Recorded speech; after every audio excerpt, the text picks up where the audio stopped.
అన్నదమ్ములు కలిసి ఉండడం అనేటటువంటి విషయం మాత్రం చాలా గొప్ప విషయం. అది కేవలముగా నోటితో చెప్పడానికి వీలైనంత తేలికైన విషయం మాత్రం ఒక్కనాటికి కాదు. నేను మీతో యథార్థం మనవి చేస్తున్నాను. ఏదో ఒక స్థాయి వరకు అన్నదమ్ములు కలిసి ఉండడం గొప్ప విషయం కాదు.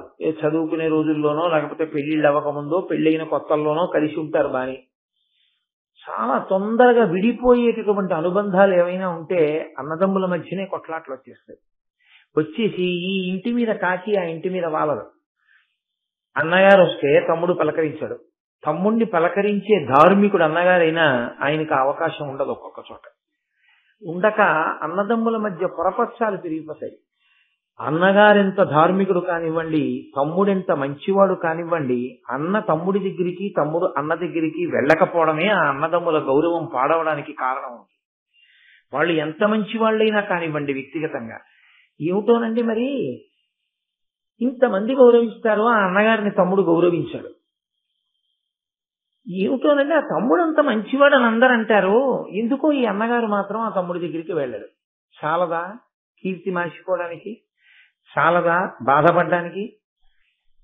ఇది చాలా చిత్రంగా ఉంటుంది. అందులో 50 సంవత్సరములో 60 సంవత్సరములో వచ్చిన తర్వాత దెబ్బలాడుకోవడం అంత అర్ధరహితమైన విషయం లోకంలో ఇంకోటి ఉండదు. ఎందుకంటే స్వతంత్ర్యంగా మనుష్యుడు తన తమ్ముడింటికో తన అన్నగారింటికో వెళ్ళాలి అంటే ఈ రోజుల్లో ఉన్న పరిస్థితిని ఆలోచిస్తే 65 సంవత్సరముల వయస్సు వచ్చే వరకు మాత్రమే అలా వెళ్ళగలడు. ఒంట్లో ఓపిక ఉంటుంది అని మీరు ఊహించగలరు. ఆ పైన ఉంటే అది ఈశ్వరానుగ్రహం.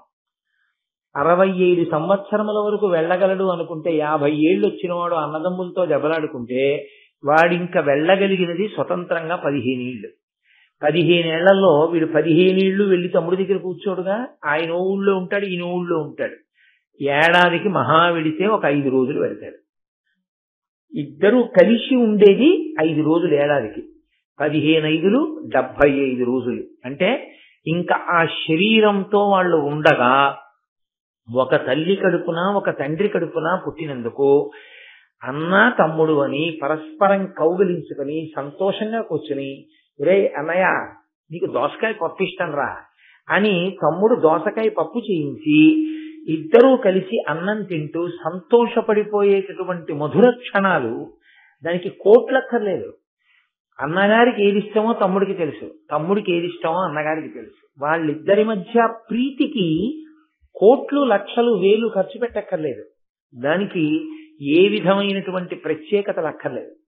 అలా 4 అడుగులేసి వచ్చేటప్పుడు రే నీకు జామకాయ దోరకాయ ఇష్టమని పట్టుకొచ్చాను రా అని అన్నయ్య ₹1 ఇచ్చి పట్టుకొచ్చిన దోర జామకాయని, అన్నయ్య ఎంత గుర్తు పెట్టుకు తెచ్చావన్నయ్య నాకు దోర జామకాయలు ఇష్టమని ఆ తమ్ముడు కొరుక్కు తింటుంటే చూసి మురిసిపోయిన అన్నగారు, అన్నయ్య నీకు దోసకాయ పప్పు ఇష్టమని దోసకాయలు తెప్పించానన్నయ్య 1 అరకిలో, ₹3 పెట్టి తెప్పించిన దోసకాయలతో వేసిన పప్పు అన్నయ్య తింటుంటే మురిసిపోయిన తమ్ముడు, ఆ తల్లిదండ్రులు కట్టుకున్న ఇంటికి మంగళ తోరణాలు. ఆ ఐకమత్యత ఉందే అది కనురాపు కల్పిస్తుంది. బా ఇంత వయసులో చూడండి ఆ అన్నదమ్ములు ఇద్దరు రామలక్ష్మణుల్లో ఎలా ఉంటారో, ఎంత ప్రేమండి ఇద్దరికి. అసలు ఆ తమ్ముడిని ఆయన అలా చూస్తాడు, ఆ అన్నయ్యని ఆయన అంత గౌరవిస్తాడు అంటారు. అలా అన్నదమ్ములు అనిపించుకోవడం చాలా చాలా గొప్ప విషయం. కొట్టుకు చచ్చిపోవడానికి పెద్ద కారణాలు ఎందుకండి? ఏమీ అక్కర్లేదు. అసలు ఏ కారణానికి అన్నయ్య మొహం తమ్ముడు చూడడో తెలియదు, ఏ కారణానికి తమ్ముడు అన్నయ్యను రానివ్వడో తెలియదు. అలా లేవు కొన్ని జీవితాలు ఉంటాయి. అది శోభస్కరం కాదు, అది మంగళప్రదం కాదు, అది గర్వంగా చెప్పుకోవడానికి తగిన లక్షణం కాదు. అది ఎప్పుడైనా తలుచుకున్నప్పుడు గుండెల్లో గుచ్చుకున్న ముళ్ళు. కానీ అన్నదమ్ములు కలిసి ఉండడం చాలా సౌభాగ్యహేతువు. అలా మీరు కలిసి ఉండాలి, మీరు విడిపోకూడదు. అది రాక్షసులే కానివ్వండి, దేవతలే కానివ్వండి, మనుష్యులే కానివ్వండి, అన్నదమ్ములు కలిసి ఉండడమే అంత గొప్ప విషయం. అన్నదమ్ములు కలిసి ఉండడం అంటే అందరూ ఒక ఇంట్లోనే ఉండాలని కూడా ఏం నియమం లేదు. ఎవరి ఇంట వారున్నా ఎవరి ఊర్లో వారున్నా కలుసుకున్నప్పుడు ఆ ఆప్యాయతతో కలుసుకోగలిగితే చాలు. ఆ పరిమితిలో వాళ్ళు అలా ఆనందించగలిగినా చాలా సంతోషం. కాబట్టి సుందోపసుందులు రాక్షసులు కావచ్చు, కానీ వాళ్ళ ఐకమత్యత అటువంటిది. ఇంత ఐకమత్యత కలిగిన సుందోపసుందులు ఒక చిత్రమైన మాట అన్నారు. వాళ్ళు అన్నారు, అసలు లోకంలో అనన్యసాధ్యమైనటువంటి వైభవాన్ని పొందాలి అంటే అది దేని చేత సాధ్యం కాదు, కేవలము తపస్సు చేత మాత్రమే సాధ్యం. ఇది చాలా పెద్ద మాట సుమండి. సుందోపసుందులు రాక్షసులైతే కావచ్చు, కానీ వాళ్ళు చాలా పెద్ద మాట అన్నారు. అసలు ఈ శరీరంతో వచ్చిన వాడు మళ్ళీ ఈ శరీరంలోకి వెళ్లకుండా ఉండాలి అంటే పెట్టవలసిన పెట్టుబడి ఈ శరీరమే. మీరు ఆలోచించండి. ఈ శరీరంతో వచ్చాడు, ఇంకొకసారి శరీరంలోకి వెళ్ళకూడదు అనుకున్నాడు, అంటే మోక్షం కావాలి. ఇప్పుడు వాడు దేన్ని పెట్టుబడి పెట్టాలి? ఈ శరీరాన్నే పెట్టుబడి పెట్టాలి. పెట్టి శీతాకాలం అని చూడకుండా తలస్నానం చేయాలి, వేసవి కాలం అని చూడకుండా కాళ్ళు కాలుతున్నా శ్రీకాళహస్తిలో తడబడకుండా ప్రదక్షిణం చేయాలి. ఈ శరీరం డసిపోతోంది, ఈ శరీరానికి ఇబ్బంది వచ్చేస్తోంది, ఈ శరీరం ఏమైపోతుందో అని బెంగ పెట్టేసుకున్నవాడు అసలు ఈ శరీరాన్ని పెట్టుబడి పెట్టకుండా ఈశ్వరుని ఎలా చేరుకుంటాడు? కుదరదు. చాలా లాభం రావాలనుకున్న వ్యాపారస్తుడు ముందు తన ఇంట్లో ఉన్న డబ్బు తీసే పెట్టుబడి పెట్టాలి. మా ఇంట్లో డబ్బులు పెట్టుబడి పెట్టండి, నాకు లక్షలు కావాలండి అన్నవాడికి ఎలా వస్తాయి లక్షలు? రావు. ముందు తన ఇంట్లో బీరువాలోంచి డబ్బులు తీసుకొచ్చి పెట్టుబడి పెట్టాలి. ఈశ్వరానుగ్రహం కావాలనుకున్నవాడు ముందు దీంతోనే ధర్మాచరణం చేయవలసి ఉంటుంది. దీనికి భోగం కావాలి అనుకుంటే, నువ్వు ఐశ్వర్యం పొందాలి అనుకుంటే దీనితోనే నువ్వు పుణ్యం చేయవలసి ఉంటుంది. దీనితో పుణ్యం చేయడంలో అంతర్భాగంగా ఇది ఖేదపడుతుంది. ఇది ఇబ్బంది పడకుండా పుణ్య సాధన సాధ్యం కాదు. ఏ కష్టమూ పడకుండా నువ్వు ఈశ్వరుడి యొక్క అనుగ్రహాన్ని పొందేద్దాము అంటే అది అంత తేలికైనటువంటి విషయం కాదు. కాబట్టి ఆయన అన్నాడు, అనితర సాధ్యమైన భోగమునకు కాని, లేదా అసలు సృష్టిలో ఏదైనా మహోత్కృష్టమైన కోరిక తీరడానికి కాని హేతువు ఒక్కటే, తపస్సు చెయ్యగలుగుటయే. తపించాలి ఈశ్వరుడి గురించి. రేపు నారద మహర్షి వస్తున్నారు, మీతో కొన్ని ముఖ్యమైన విషయాలు ప్రస్తావన చేస్తారు అని చెప్పి పాండవులతో కృష్ణ భగవానుడు ద్వారకా నగరానికి వెళ్లిపోయాడు. తదనంతరం ఆ మరుసటి రోజున నారద మహర్షి వచ్చారు ఇంద్రప్రస్థానికి. పాండవులు ఆయన్ని చూసి ఎంతో సంతోషించారు. ప్రవిమలాగమతత్వవీది తపప్రభాసి జగత్రయీ శివకరుండు హితోపదేశము సేయగా కడు వేట్కతో దివిజవంద్యుడు ప్రీతితో చనుదించే నారదుండంబుజోద్భవ తనూజుడు భానుతేజుడు పాండవీయుల పాలికిన్. ఆ నారద మహర్షి యొక్క దర్శనమే అంత గొప్పది. ఎందుచేత అంటే ఆయన వేదముల చేత ప్రతిపాదింపబడినటువంటి తత్వాన్నంతటినీ కూడా అనుభవంలోకి తెచ్చుకున్నటువంటి వాడు, విశేషమైనటువంటి తపస్సు చేసినవాడు, జగత్రయీ శివకరుండు, మూడు లోకములకు కూడా ఎప్పుడూ శుభం జరిపించేటటువంటి ప్రయత్నమునందు పూనిక కలిగినటువంటి వాడు, హితోపదేశము చేయగా, ఏదో ఒక మంచి మాట చెప్పడం కోసమని ఆయన బయలుదేరి వచ్చాడు. ఆయన వచ్చినప్పుడు ఆ పాండవులు చూసి ఎంతో సంతోషించి ఒక ఎత్తైనటువంటి పీఠం వేసి దాని మీద వారిని కూర్చుండచేసి, వారు 5గురు ఆయనకి నమస్కారం చేసి ద్రౌపదీదేవిని తీసుకొచ్చి ఆమెతో కూడా నమస్కరింపచేశారు. ఒక మహాత్ముడు వచ్చినప్పుడు ఎలా ప్రవర్తించాలో మనకి నేర్పుతాయి పురాణితిహాసములు. నారదుని యొక్క వైభవం అటువంటిది. ఆయన ఒక మంచి మాట చెప్పడానికి వచ్చాడు అంటే ఆయన చెప్పేటటువంటి మంచి మాట పాండవుల జీవితాన్ని అంతగా తీర్చిదిద్దగలిగినదై భవిష్యత్తులో ఎంతో ప్రయోజనాన్ని చేకూర్చగలిగినటువంటి మాట చెప్పగలిగినటువంటి అధికారం ఉన్నవాడు కాబట్టి బయలుదేరి వచ్చాడు. ఆయన ఆ మంచి మాట చెప్పడంలో ఆయన ఉద్దేశ్యం పాండవులను రక్షించడమే. ఎందుకు వాళ్ళని రక్షించాలి? నారదుడు ఎందుకంత ప్రయత్నపూర్వకంగా బయలుదేరి వచ్చి పాండవులకు మంచి మాట చెప్పాలి అంటే పాండవులు పట్టుకున్నటువంటి ధర్మమే దానికి కారణం. ఎటువైపు నుంచి ప్రమాదము వచ్చే అవకాశం ఉంటుందో అటువంటి అవకాశం రాకుండా నివారణ చేయడం. ప్రమాదం అంటూ ఒకసారి వచ్చిందనుకోండి, ఇబ్బంది అంటూ ఒకసారి ఏర్పడింది అనుకోండి, దాన్ని కొన్ని విషయాల్లో మీరు ముడి విప్పలేరు. చాలా కష్టం. నేను మీతో మనవి చేశాను, అసలు మహాభారతంలో రాజ్యం సమస్య అయితే, రాజ్య విభాగము సమస్య అయితే దాన్ని పరిష్కారం చేయడం అసలు కష్టంతో కూడుకున్నది కానీ కాదు. ఎందుకంటే ధర్మరాజు గారు నాకు ఇంత రాజ్యం కావాలని కానీ, ఈ భాగాలు నాకు కావాలని కానీ ఆయన అడగలేదు. అరణ్యవాస అజ్ఞాతవాసములు అయిపోయిన తర్వాత ఆయన చెప్పింది ఏమిటంటే, నాకు 5 ఊళ్ళు ఇస్తే చాలని అడిగాడు. 5 ఊళ్ళు ఇస్తే చాలు, తృప్తి పడతాను అని ధర్మరాజు గారు అన్నప్పుడు 5 ఊళ్ళు నచ్చజెప్పి ఇప్పించారనుకోండి, అయిపోయిందంటే. మరి సమస్య ఎందుకు జటిలమైంది? ద్రౌపదీదేవిని వాళ్ళు అవమానించడం అనేటటువంటి సంఘటన చేతనే కౌరవులు నశించిపోయారు. ఆవిడ్ని అవమానించిన కారణం చేతనే భీముడు ప్రతిజ్ఞ చేశాడు, దుశ్శాసనుడి గుండెలు బదలగొడతానని. ఆవిడని తొడ చూపించి దుర్యోధనుడు వచ్చి తొడ మీద కూర్చోమని సంజ్ఞ చేసినటువంటి కారణం చేతనే దుర్యోధనుడి యొక్క తొడలు విరగొడతాను అని ప్రతిజ్ఞ చేశాడు. ఇప్పుడు ఇన్ని ప్రతిజ్ఞలు ఎవరి కారణంగా వచ్చాయి? ఒక ఆడదాని కారణంగా వచ్చాయి. ఒక ఆడదాని కారణంగా వచ్చినటువంటి ఈ సమస్యలు పరిష్కారం దేని వల్ల అవుతాయి అంటే ప్రాణాలు పోవడం వల్లే అవుతాయి. అవి ఒక చోట కూర్చుని మాట్లాడుకుంటే పరిష్కారం అయ్యేవి కావు. రాజ్య సమస్య అయితే పరిష్కారం అవుతుంది. రాజ్య సమస్యని పరిష్కారం చేసేసుకుని దుర్యోధన దుశ్శాసనుల్ని సంహరించలేదనుకోండి, ద్రౌపదీదేవి కురులు ముడి వేసుకోదు. ఆవిడ ఆ కురులు అలాగే విప్పుకుని ఉంటుంది. ఆవిడ కురులు ముడి పడాలి అంటే దుశ్శాసన సంహారం జరిగి తీరాలి. ఇప్పుడు చూడండి, ఎందుకు అంత పీఠముడి పడిపోయింది భారతంలో? ఒకే కారణం, ఆడదాన్ని గౌరవించినా అంత ఉన్నతికి వెడతాడు. ఆడవారి విషయంలో చాలా చులకన భావంతో ప్రవర్తించడం చేతనైనా చిట్ట చివరికి ప్రాణాన్ని పోగొట్టుకోవలసిన స్థితి వస్తుంది. కాబట్టి తస్మాత్ జాగ్రత్త జాగ్రత్త అని భారతం మనకి సందేశాన్ని ఇస్తుంది. కాబట్టి నారద మహర్షి ఏదో చాలా దూరదృష్టితో వచ్చారు. ఎక్కడో ఏదో పెద్ద ప్రమాదం జరగబోతోంది, ఒక ఏర్పాటు ఉండకపోతే ఎక్కడి నుంచో ఒక ఇబ్బంది ఒకటి వస్తుంది.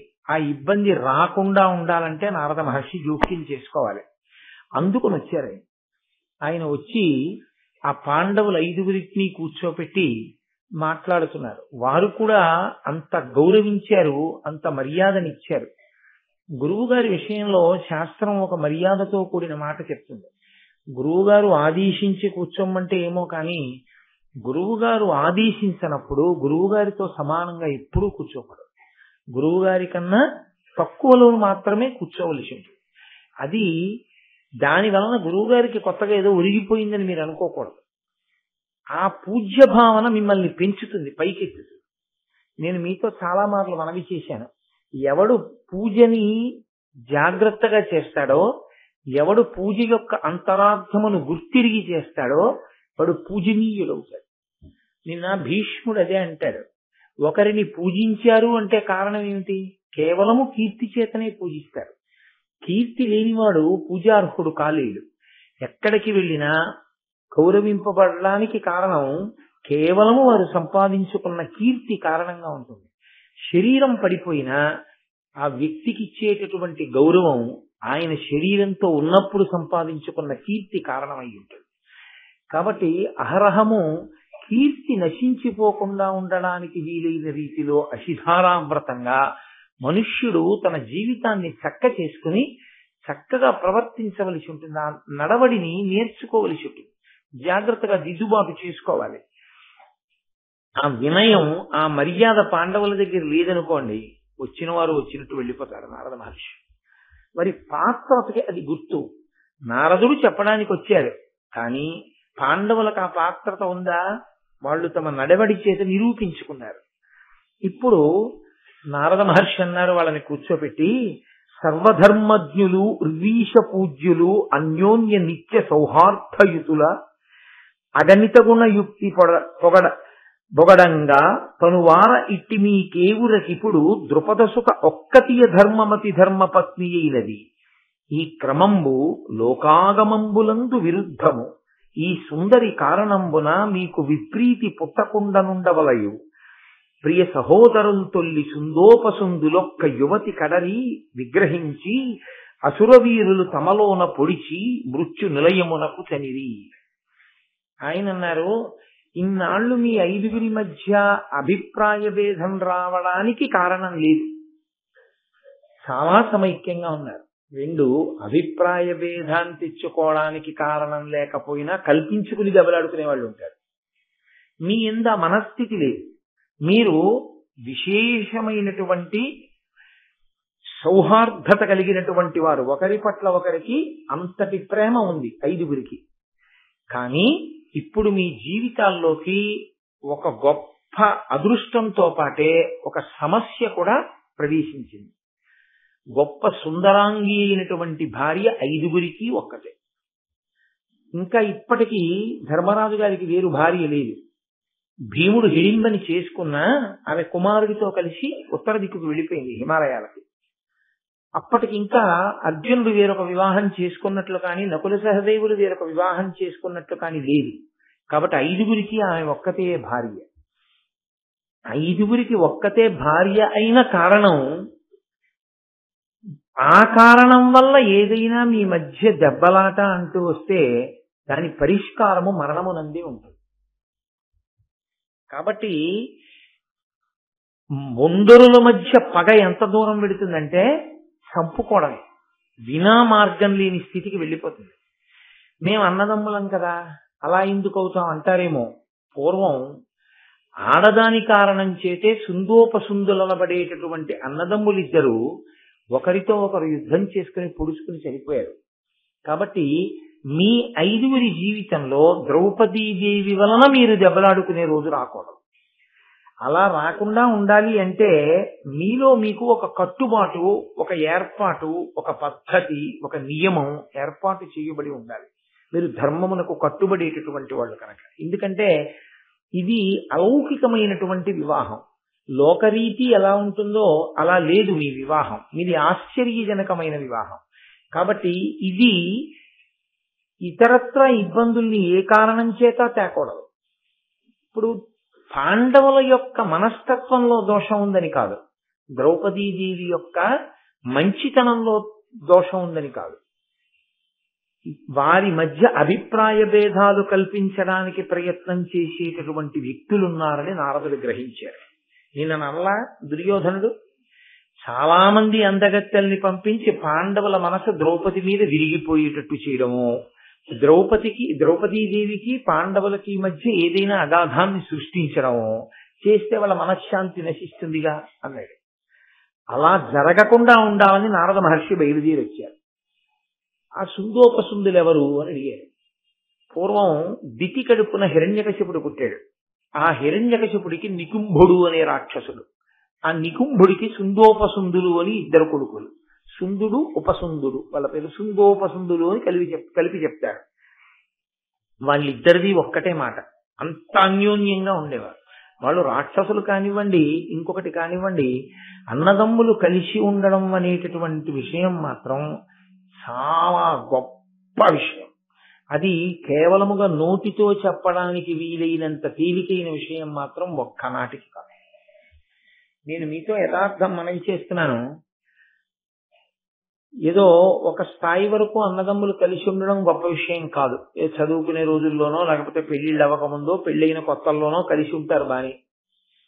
చాలా తొందరగా విడిపోయేటటువంటి అనుబంధాలు ఏవైనా ఉంటే అన్నదమ్ముల మధ్యనే కొట్లాట్లు వచ్చేస్తాయి. వచ్చేసి ఈ ఇంటి మీద కాకి ఆ ఇంటి మీద వాలదు. అన్నగారు వస్తే తమ్ముడు పలకరించాడు, తమ్ముడిని పలకరించే ధార్మికుడు అన్నగారైనా ఆయనకు అవకాశం ఉండదు. ఒక్కొక్క చోట ఉండక అన్నదమ్ముల మధ్య పొరపక్షాలు పెరిగిపోతాయి. అన్నగారెంత ధార్మికుడు కానివ్వండి, తమ్ముడెంత మంచివాడు కానివ్వండి, అన్న తమ్ముడి దగ్గరికి తమ్ముడు అన్న దగ్గరికి వెళ్ళకపోవడమే ఆ అన్నదమ్ముల గౌరవం పాడవడానికి కారణం. వాళ్ళు ఎంత మంచి వాళ్ళైనా కానివ్వండి వ్యక్తిగతంగా, ఏమిటోనండి మరి ఇంతమంది గౌరవిస్తారు, ఆ అన్నగారిని తమ్ముడు గౌరవించాడు. ఏమిటోనండి ఆ తమ్ముడు అంత మంచివాడు అని అందరూ అంటారు, ఎందుకో ఈ అన్నగారు మాత్రం ఆ తమ్ముడి దగ్గరికి వెళ్ళాడు. చాలదా కీర్తి మార్చుకోవడానికి? చాలదా బాధపడడానికి? ఇది చాలా చిత్రంగా ఉంటుంది. అందులో 50 సంవత్సరములో 60 సంవత్సరములో వచ్చిన తర్వాత దెబ్బలాడుకోవడం అంత అర్ధరహితమైన విషయం లోకంలో ఇంకోటి ఉండదు. ఎందుకంటే స్వతంత్ర్యంగా మనుష్యుడు తన తమ్ముడింటికో తన అన్నగారింటికో వెళ్ళాలి అంటే ఈ రోజుల్లో ఉన్న పరిస్థితిని ఆలోచిస్తే 65 సంవత్సరముల వయస్సు వచ్చే వరకు మాత్రమే అలా వెళ్ళగలడు.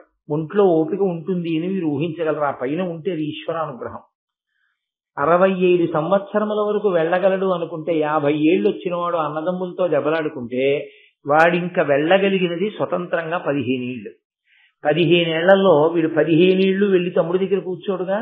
ఆయన ఊళ్ళో ఉంటాడు, ఈయన ఊళ్ళో ఉంటాడు. ఏడాదికి మహా వెడితే ఒక 5 రోజులు వెళ్తాడు. ఇద్దరూ కలిసి ఉండేది 5 రోజులు ఏడాదికి. 15 75 రోజులు. అంటే ఇంకా ఆ శరీరంతో వాళ్ళు ఉండగా ఒక తల్లి కడుపున ఒక తండ్రి కడుపున పుట్టినందుకు అన్న తమ్ముడు అని పరస్పరం కౌగిలించుకొని సంతోషంగా కూర్చుని, ఒరే అన్నయ్య నీకు దోసకాయ పప్పు ఇష్టం రా అని తమ్ముడు దోసకాయ పప్పు చేయించి ఇద్దరూ కలిసి అన్నం తింటూ సంతోషపడిపోయేటటువంటి మధుర క్షణాలు. దానికి కోట్లక్కర్లేదు. అన్నగారికి ఏది ఇష్టమో తమ్ముడికి తెలుసు, తమ్ముడికి ఏది ఇష్టమో అన్నగారికి తెలుసు. వాళ్ళిద్దరి మధ్య ప్రీతికి కోట్లు లక్షలు వేలు ఖర్చు పెట్టక్కర్లేదు. దానికి ఏ విధమైనటువంటి ప్రత్యేకతలు అక్కర్లేదు. అలా 4 అడుగులేసి వచ్చేటప్పుడు ఒరేయ్ నీకు జామకాయ దోరకాయ ఇష్టమని పట్టుకొచ్చాను రా అని అన్నయ్య ₹1 ఇచ్చి పట్టుకొచ్చిన దోర జామకాయని, అన్నయ్య ఎంత గుర్తుపెట్టుకు తెచ్చావన్నయ్య నాకు దోర జామకాయలు ఇష్టమని ఆ తమ్ముడు కొరుక్కు తింటుంటే చూసి మురిసిపోయిన అన్నగారు, అన్నయ్య నీకు దోసకాయ పప్పు ఇష్టమని దోసకాయలు తెప్పించానన్నయ్య 1 అరకిలో, ₹3 పెట్టి తెప్పించిన దోసకాయలతో వేసిన పప్పు అన్నయ్య తింటుంటే మురిసిపోయిన తమ్ముడు, ఆ తల్లిదండ్రులు కట్టుకున్న ఇంటికి మంగళ తోరణాలు. ఆ ఐకమత్యత ఉందే అది కనురాపు కల్పిస్తుంది. బా ఇంత వయసులో చూడండి ఆ అన్నదమ్ములు ఇద్దరు రామలక్ష్మణుల్లో ఎలా ఉంటారో, ఎంత ప్రేమండి ఇద్దరికి. అసలు ఆ తమ్ముడిని ఆయన అలా చూస్తాడు, ఆ అన్నయ్యని ఆయన అంత గౌరవిస్తాడు అంటారు. అలా అన్నదమ్ములు అనిపించుకోవడం చాలా చాలా గొప్ప విషయం. కొట్టుకు చచ్చిపోవడానికి పెద్ద కారణాలు ఎందుకండి? ఏమీ అక్కర్లేదు. అసలు ఏ కారణానికి అన్నయ్య మొహం తమ్ముడు చూడడో తెలియదు, ఏ కారణానికి తమ్ముడు అన్నయ్యను రానివ్వడో తెలియదు. అలా లేవు కొన్ని జీవితాలు ఉంటాయి. అది శోభస్కరం కాదు, అది మంగళప్రదం కాదు, అది గర్వంగా చెప్పుకోవడానికి తగిన లక్షణం కాదు. అది ఎప్పుడైనా తలుచుకున్నప్పుడు గుండెల్లో గుచ్చుకున్న ముళ్ళు. కానీ అన్నదమ్ములు కలిసి ఉండడం చాలా సౌభాగ్యహేతువు. అలా మీరు కలిసి ఉండాలి, మీరు విడిపోకూడదు. అది రాక్షసులే కానివ్వండి, దైవతలే కానివ్వండి, మనుష్యులే కానివ్వండి, అన్నదమ్ములు కలిసి ఉండడమే అంత గొప్ప విషయం. అన్నదమ్ములు కలిసి ఉండడం అంటే అందరూ ఒక ఇంట్లోనే ఉండాలని కూడా ఏం నియమం లేదు. ఎవరి ఇంట వారున్నా, ఎవరి ఊర్లో వారున్నా కలుసుకున్నప్పుడు ఆ ఆప్యాయతతో కలుసుకోగలిగితే చాలు. ఆ పరిమితిలో వాళ్ళు అలా ఆనందించగలిగినా చాలా సంతోషం. కాబట్టి సుందోపసుందులు రాక్షసులు కావచ్చు, కానీ వాళ్ళ ఐకమత్యత ఉంది. ఇంత ఐకమత్యత కలిగిన సుందోపసుందులు ఒక చిత్రమైన మాట అన్నారు.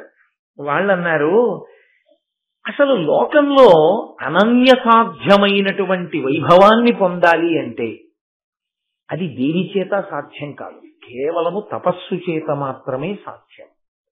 ఇది చాలా పెద్ద మాట ఉస్మండి. సుందోపసుందులు రాక్షసులైతే కావచ్చు, కానీ వాళ్ళు చాలా పెద్ద మాట అన్నారు.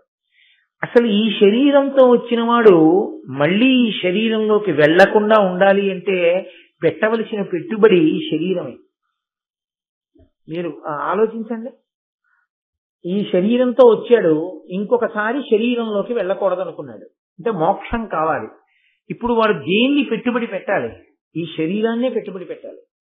పెట్టి శీతాకాలం అని చూడకుండా తలస్నానం చేయాలి, వేసవి కాలం అని చూడకుండా కాళ్ళు కాలుతున్నా శ్రీకాళహస్తిలో తడబడకుండా ప్రదక్షిణం చేయగలగాలి.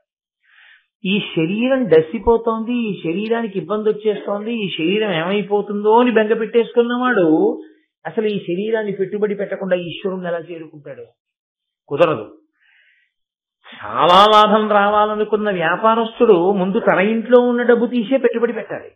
మా ఇంట్లో డబ్బులు పెట్టుబడి పెట్టండి, నాకు లక్షలు కావాలండి అన్నవాడికి ఎలా వస్తాయి లక్షలు? రావు. ముందు తన ఇంట్లో బీరువాలోంచి డబ్బులు తీసుకొచ్చి పెట్టుబడి పెట్టాలి. ఈశ్వరానుగ్రహం కావాలనుకున్నవాడు ముందు దీంతోనే ధర్మాచరణం చేయవలసి ఉంటుంది. దీనికి భోగం కావాలి అనుకుంటే, నువ్వు ఐశ్వర్యం పొందాలి అనుకుంటే దీనితోనే నువ్వు పుణ్యం చేయవలసి ఉంటుంది. దీనితో పుణ్యం చేయడంలో అంతర్భాగంగా ఇది ఖేదపడుతుంది. ఇది ఇబ్బంది పడకుండా పుణ్య సాధన సాధ్యం కాదు. ఏ కష్టమూ పడకుండా నువ్వు ఈశ్వరుడి యొక్క అనుగ్రహాన్ని పొందేద్దాము అంటే అది అంత తేలికైనటువంటి విషయం కాదు. కాబట్టి ఆయన అన్నాడు, అనితర సాధ్యమైన భోగమునకు కాని, లేదా అసలు సృష్టిలో ఏదైనా మహోత్కృష్టమైన కోరిక తీరడానికి కాని హేతు ఒక్కటే, తపస్సు చెయ్యగలుగుటయే. తపించాలి ఈశ్వరుడి గురించి.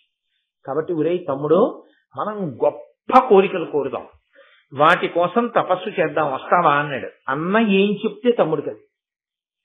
కాబట్టి అలాగే అన్నయ్య అన్నాడు. ఇద్దరూ కలిశారు, వింధ్య పర్వతం యొక్క గుహలోకి వెళ్ళారు. ఎంత తపస్సు చేశారో తెలుసా అండి. ఈ శరీరము దేని నుంచి విముఖంగా ఉంటే భోగం అని పిలుస్తుందో దానికి అనుకూలంగా పెట్టి ఖేదం కల్పించారు. మీరు చూడండి, బయట వాతావరణం వేడిగా ఉందనుకోండి, దీంట్లో చల్లటిది పోశారనుకోండి సుఖం. బయట వాతావరణం చల్లగా ఉందనుకోండి, దీంట్లో వేడిగా ఉండేది పోశారనుకోండి, దీనికి సుఖం. బయట బాగా చల్లగా ఉందనుకోండి, దీని మీద వేడి నీళ్లు పోస్తే సుఖం. బయట చాలా వేడిగా ఉందనుకోండి, దీని మీద చల్లటి నీళ్లు పోస్తే సుఖం. బయటి వాతావరణం ఎలా ఉంటుందో దానికి వ్యతిరేకంగా ఉంచితేనే భోగం కల్పించినట్టు అని చెప్తుంటుంది మనసు ఎప్పుడు.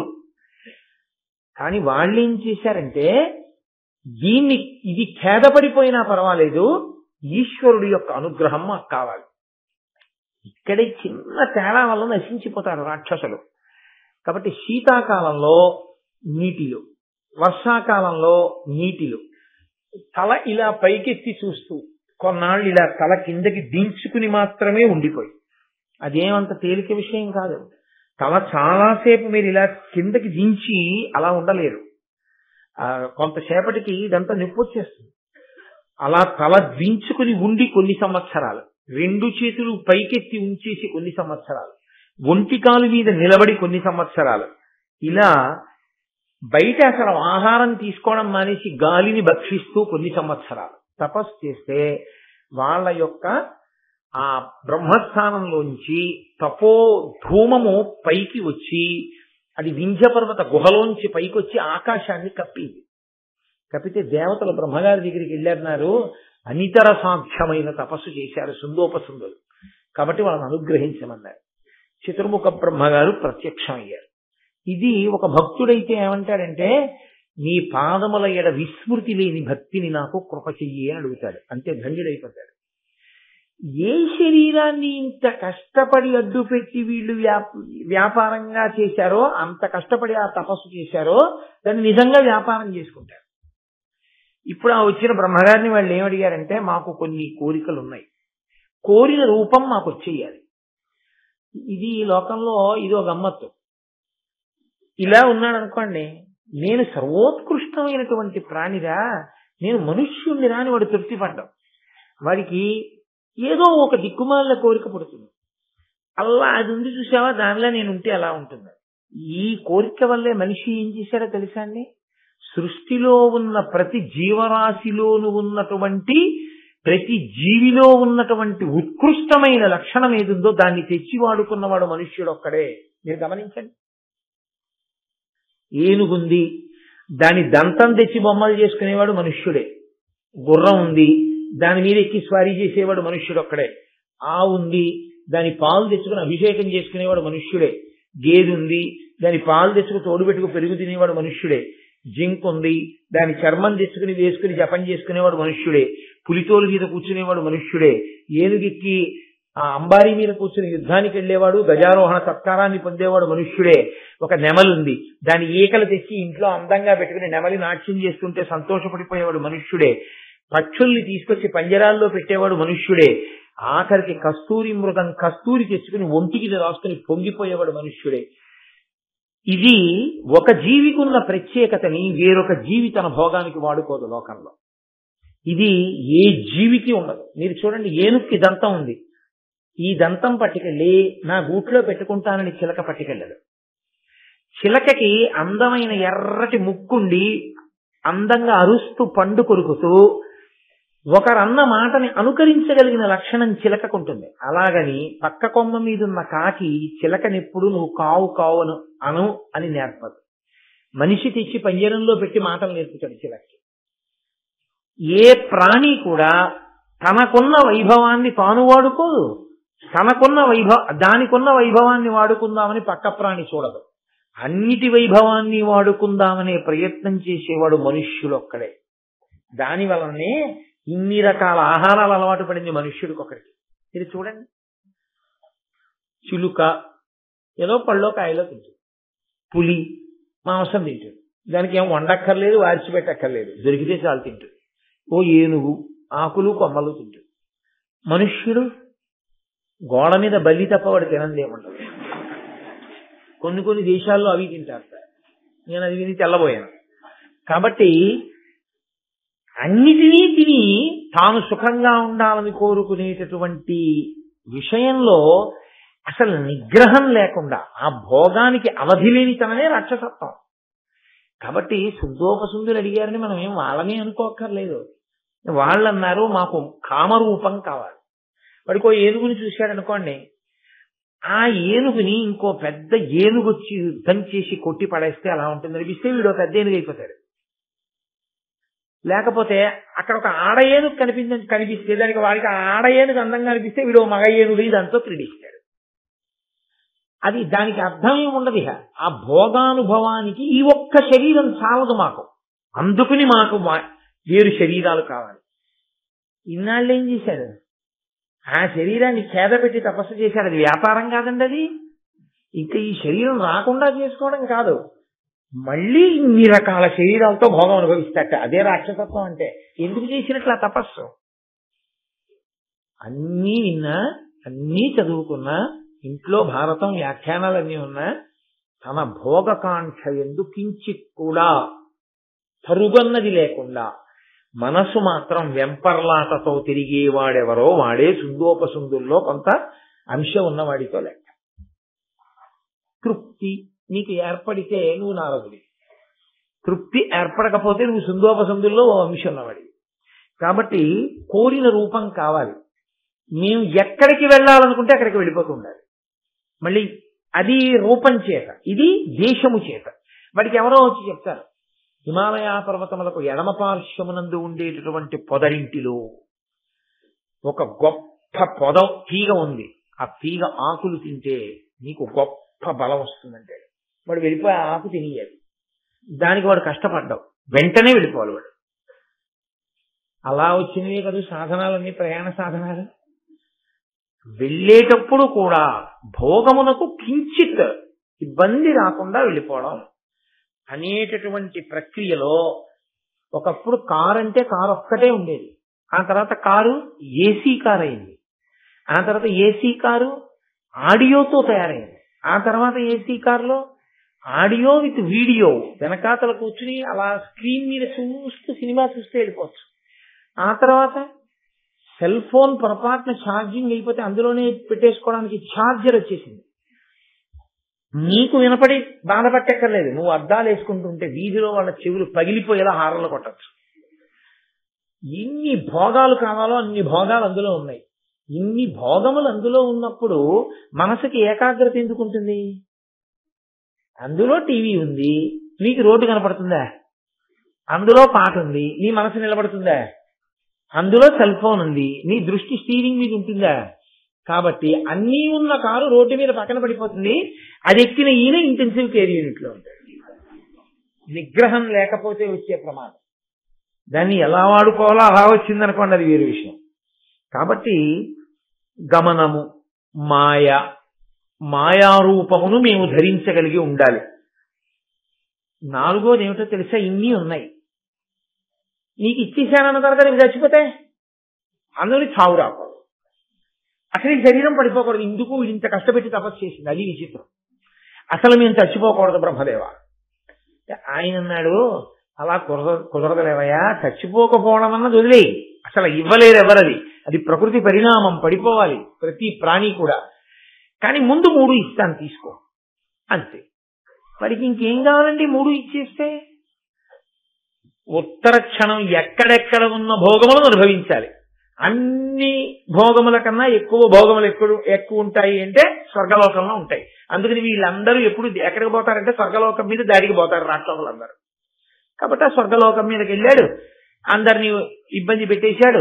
ఎవరైనా ఒకవేళ వేదము అన్నా, ఈశ్వరుడు అన్నా, యజ్ఞము అన్నా, యాగము అన్నా వాళ్ళని పట్టారు, బంధించారు, తీసుకొచ్చారు, కారాగారంలో పెట్టేశారు.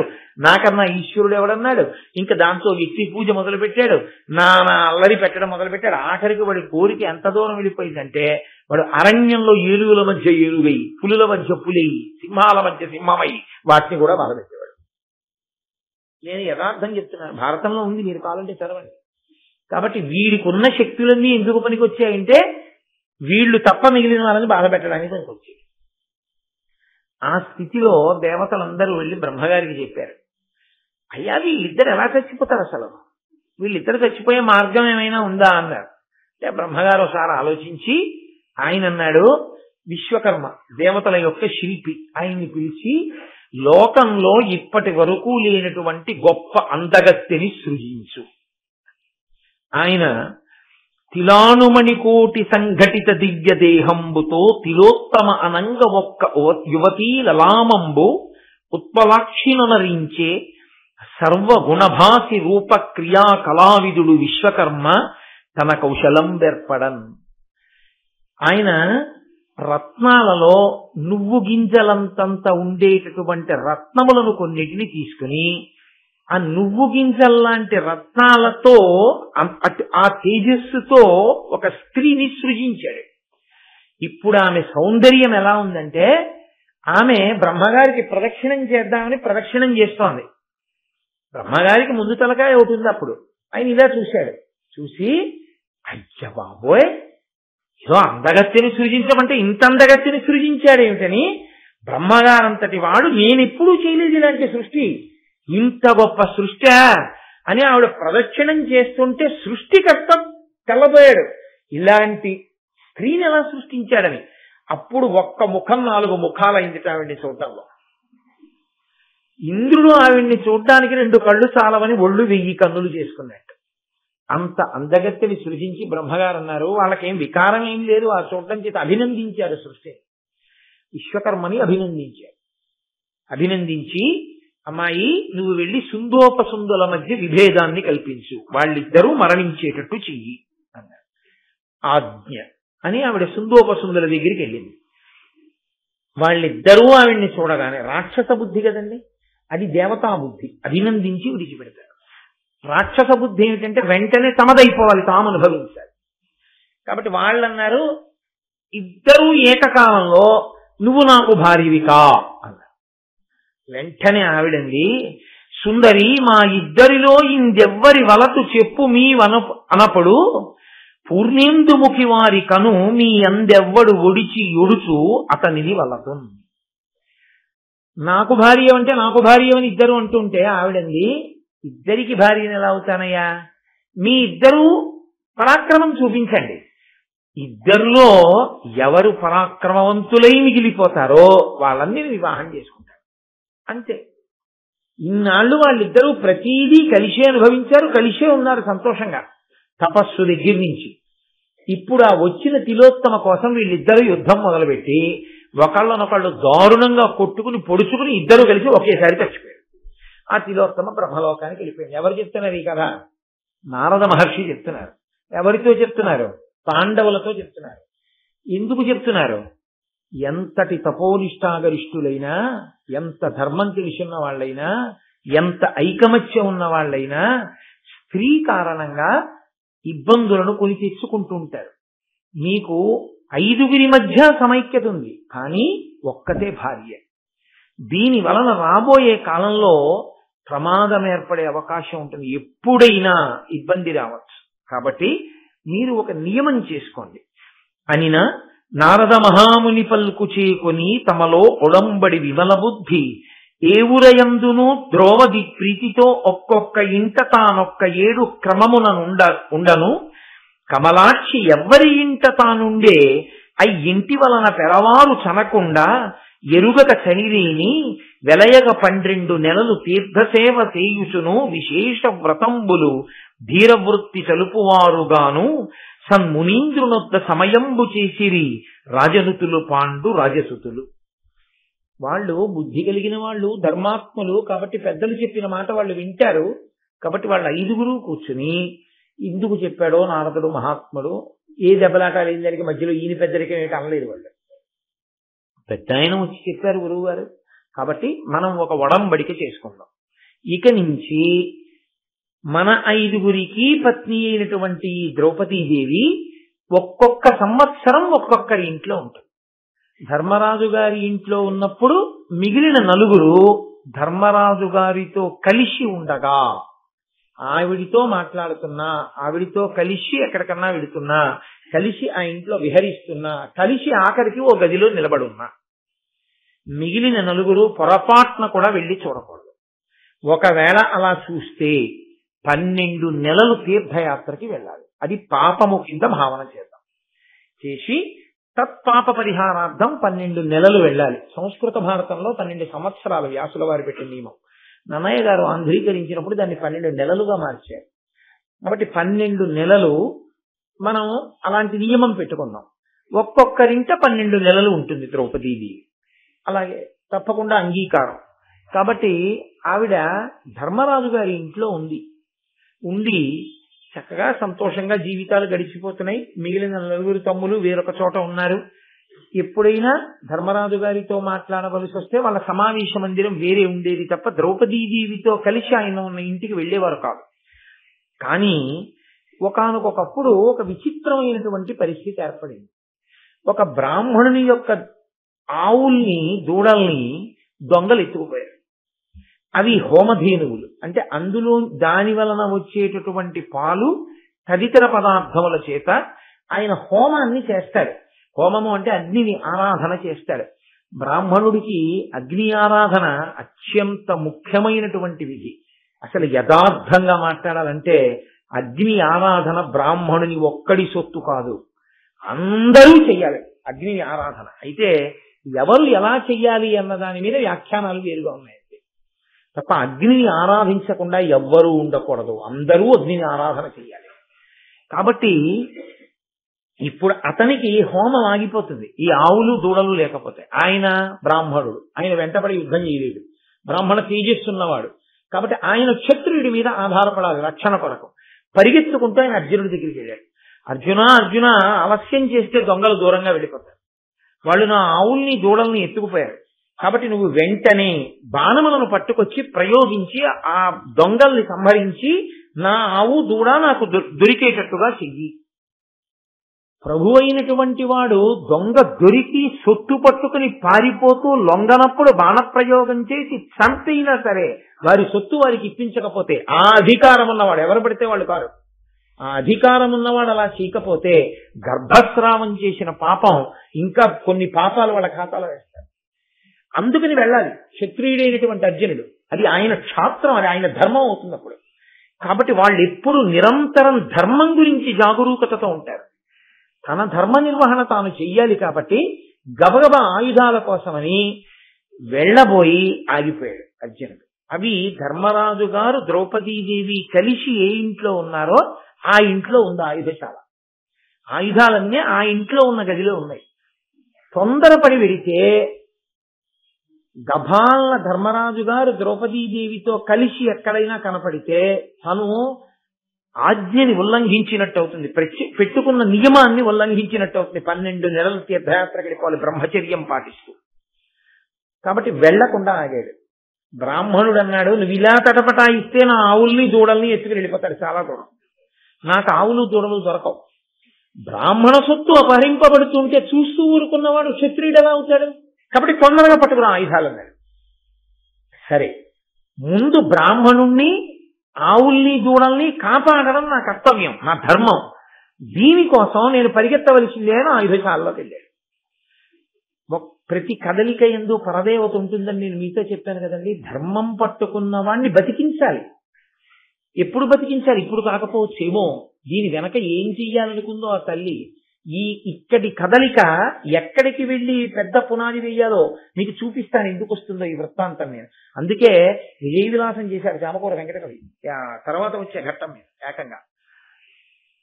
బో ఏమి పద్యాలు హుటాహుటిన్ హలాయుడుండహో మహోగ్రుడైతనంతటా నడిప్పుడి విధం బెరింగి వచ్చనో ఘటాఘుటీల నెల్ల త్రోవ గట్టి పట్ట బంచనో అంటూ చాలా గొప్ప పద్యాలు ఆ చామకూర వెంకటకవి గారి విజయ విలాసంలో.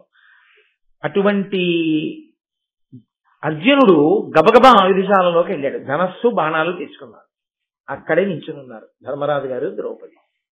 ఆయన ముందు గబగబా అవి తీసుకుని వెళ్ళిపోయాడు.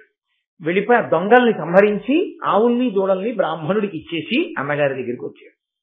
వచ్చి ఆయన అన్నాడు, అన్నయ్య నా వల్ల దోషం జరిగింది, నువ్వు ద్రౌపదీదేవితో కలిసి ఉండగా నేను చూశాను, అసలు అలా చూడకూడదు అని కదా మనం పెట్టుకున్న నియమం, కాబట్టి నేను 12 నెలలు తీర్థయాత్రకు వెళ్ళిపోతాను.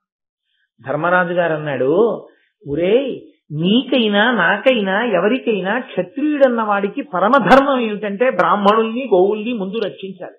ఏమంటే పక్షపాతమా? శాంతివాక్యం చెప్పినా గోబ్రాహ్మణేభ్య శుభమస్తనిత్యం లోకా సమస్తా సుఖినో భవంతు అంటారు. బ్రాహ్మడు ముందు బాగుండాలని ఆశీర్వచనమే, అందరూ బాగుండాలని అనకూడదా? కాదు. ఎందుకంటారో తెలుసా అండి? బ్రాహ్మణుడు ఒక్కడే ఉన్నా వాడు ఏమీ చేయలేడు లోకానికి. మంత్రం వచ్చు, ఏం చేస్తావు? ఏమీ చేయలేడు. ఇప్పుడు రేపు పొద్దున్న ఋత్విక్కులు వస్తారు, ఏం చేస్తారు వాళ్ళు? వాళ్ళు చేయగలిగింది ఏమి ఉండదు ఆవులు లేకపోతే. గోపూజ చెయ్యాలి, అక్కడ అసలు ఆ భూమిని అంతటినీ ఆవు తొక్కాలి, ఆవు పేడ వేస్తే ఆవు పేడతో అదంతా అలకాలి, ఆవు పెరుగు ఉండాలి, ఆవు పాలు ఉండాలి, ఆవు నెయ్యి ఉండాలి హోమం చెయ్యాలంటే. అసలు ఆవే లేదు, ఇంక ఈయనకి మంత్రం వస్తే ఈయనేం చేస్తాడు? వచ్చి ఏమీ ఉండదు చేయడానికి. అసలు ముందు గోవు అంటూ ఉంటే ఆ తర్వాత బ్రాహ్మణుడు వచ్చి ఏమైనా చేస్తాడు. గో ఒకటి ఉంది, నీకు నాకు కావలసిన ఉపకారం జరగడానికి మంత్ర సమన్వయం చేసే బ్రాహ్మణుడు లేడు. లోకానికి శాంతి ఎలా వస్తుంది?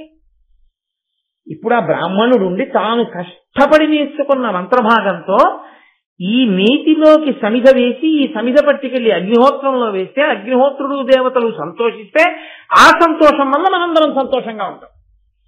కాబట్టి ఇది బ్రాహ్మణుడు చెయ్యాలి. గోవు ముందుండాలి, బ్రాహ్మణుడు ఉండాలి. వీళ్ళిద్దరూ ఉంటే మిగిలిన లోకం అంతా బాగుంటుంది. కాబట్టి గోబ్రాహ్మణేభ్య శుభమస్తు నిత్యం లోకా సమస్తా సుఖినో భవంతు. అందుకని ముందు గోవు బాగుండాలని చెప్పారు. గోవుకి ఎంత ప్రాధాన్యం ఇచ్చారో చూడండి సనాతన ధర్మంలో. గోవు పరదేవత ఆవిడ. కాబట్టి నువ్వు గోవుని రక్షించడానికి వెళ్ళావు, దాని దూడల్ని రక్షించడానికి వెళ్ళావు, అనుషంగికంగా బ్రాహ్మణుడికి అది అప్పగించడం కోసం వెళ్ళావు. ఇది అసలు వాడు చాలా దోషభూయిష్టమైన జీవనం ఉన్న బ్రాహ్మణుడైనా ఆవులు దూడలు వెళ్ళిపోతున్నాయంటే తెచ్చివ్వాలి క్షత్రియుడు. కాబట్టి నువ్వు తప్పు చేసింది ఏముందిరా? తీర్థయాత్రకు వెళ్ళడానికి నేను ద్రౌపదీదేవి ఉండగా నువ్వు కావాలని రాలేదు, తగినంత కారణం లేకుండా రాలేదు, ఏదో చొరబడిపోయి చూడలేదు. అయినప్పుడు దోషమే ఉంది అందులో, అక్కర్లేదులే తీర్థయాత్ర ఉండు అన్నాడు. వెంటనే అర్జునుడు అన్నాడు, లేదు, ఎందుకో నారద మహర్షి మన దగ్గరికి వచ్చి ఒక నియమనం చేయించారు మనతోటి. అది ఏ కారణానికైనా కానీ ఎందుకు తప్పు జరిగింది అన్నదానికి ప్రాయశ్చిత్తం చేసుకున్నవాడు, తప్పు జరిగిందని ఒప్పుకున్నవాడు గొప్పవాడు. కానీ తప్పెందుకు జరిగిందో కారణాలు చెప్పి ప్రాయశ్చిత్తం వదిలేసుకుని తప్పెందుకు చెయ్యొచ్చని సమర్థించుకు తిరిగిన వాడు ధర్మాత్ముడు ఎందుకు అవుతాడన్నాయా? రేపు పొద్దున లోకం గౌరవిస్తుందా అలాంటి వాడిని? ఏ కారణానికి జరిగినా తప్పు జరిగి తర్వాత ధర్మం జరిగింది. ధర్మాన్ని నిలబెట్టాను కానీ తప్పు మాత్రం చేశాను. కాబట్టి అన్నయ్య నన్ను వెళ్ళిపోని తీర్థయాత్రకి. నేను తీర్థయాత్రకు వెళ్ళినప్పుడు బ్రహ్మచర్యం పాటిస్తాను 12 నెలలు. కాబట్టి నేను వెళితే తీర్థయాత్రకు ఉపయోగం ఏముంది? అక్కడ గంగానది కనపడుతుంది, ఆ గంగానది వైభవం ఏమిటో చెప్పేవాడు ఉండాలా? అక్కడ దేవాలయం కనపడుతుంది, ఆ దేవాలయం గొప్పతనం ఏమిటో చెప్పేవాడు ఉండాలా? నేను క్షేత్రానికి వెళ్తాను, క్షేత్రం గొప్పతనం ఏమిటో చెప్పేవాడు ఉండాలా? లేకపోతే అక్కడ భూమి ఇక్కడ భూమి నీకు ఏం తెలిసని ఉత్తిని అలా చూసేసి వచ్చేస్తాను. నీ కళ్ళ ఎదురుగుండా ఎంత గొప్పతనం ఉన్నా నీకు దాన్ని గుర్తించడానికి కావలసినటువంటి సమర్థత లోపించి ఉంది. ఇప్పుడు ఆ సమర్థత ఉండాలి అంటే ఆయనతో పాటుగా బ్రాహ్మణులు వెళ్ళాలి. వాళ్ళు వెళితే ఎక్కడ ఏది చెయ్యాలో అది చేయిస్తారు. మహానుభావ అర్జున, ఇక్కడ సువర్ణదానం చెయ్యాలి, చేయిస్తారు. ఇక్కడ హోమం చేసుకోవాలి, చేయిస్తారు. ఇక్కడ నదీ స్నానం చెయ్యాలి, చేయిస్తారు. ఇక్కడ నీ పితృదేవతలను చెప్పి తర్పణలు ఇవ్వాలి, ఇప్పిస్తారు. ఎక్కడ ఏది చెయ్యాలో అది చేయిస్తే దేశకాలముల వలన ప్రయోజనం ఉంటుంది. అది తెలియనప్పుడు వెళ్ళి ఉపయోగమే ఉంటుంది. దానికి అర్థమేమి ఉండదు. వ్యాసుడు దేవీ భాగవతంలో ఒక గొప్ప మాట అంటారు, భ్రమన్ సర్వతీర్థేషు స్నాత్వా స్నాత్వా పునఃపునః నిర్మలం మనో యావత్ తావత్ సర్వం నిరర్ధకం. ఎందుకు వెళ్ళాడో ఆయనకే తెలియదు. కూర్చుని వెళుతుంటాడు, ముదుగుతుంటాడు, కోపడుతుంటాడు, మళ్ళీ ఇల్లు గుర్తు తెచ్చుకుంటుంటాడు, ఇంటికి వచ్చేస్తాడు. ఎక్కడికి వెళ్ళారండి అన్నాడు అనుకోండి, వెళ్ళారు కానండి మీరు అలా అయితే హఠాత్తుగా నేనేం చెప్తానంటారు. అక్కడ ఏం చూశారన్నారు అనుకోండి, అది తెలియదు. కొన్ని చూశారా అన్నారు అనుకోండి, ఉండండి చెప్తానంటాడు అని వాళ్ళు ఆవిడ్ని పిలుస్తాడు. ఏదైనా చూసామా మనం ఇవన్నీ అంటున్నారు అంటాడు. ఆఖరణ ఏమంటారంటే ఈ మాట మీరు వెళితే చెప్పండి మీతో వస్తానంటాడు. కాబట్టి బ్రాహ్మణులతో కలిసి వెళ్ళాడు. వెళ్ళి చక్కగా ఎక్కడ ఏది చెయ్యాలో అది చేశాడు.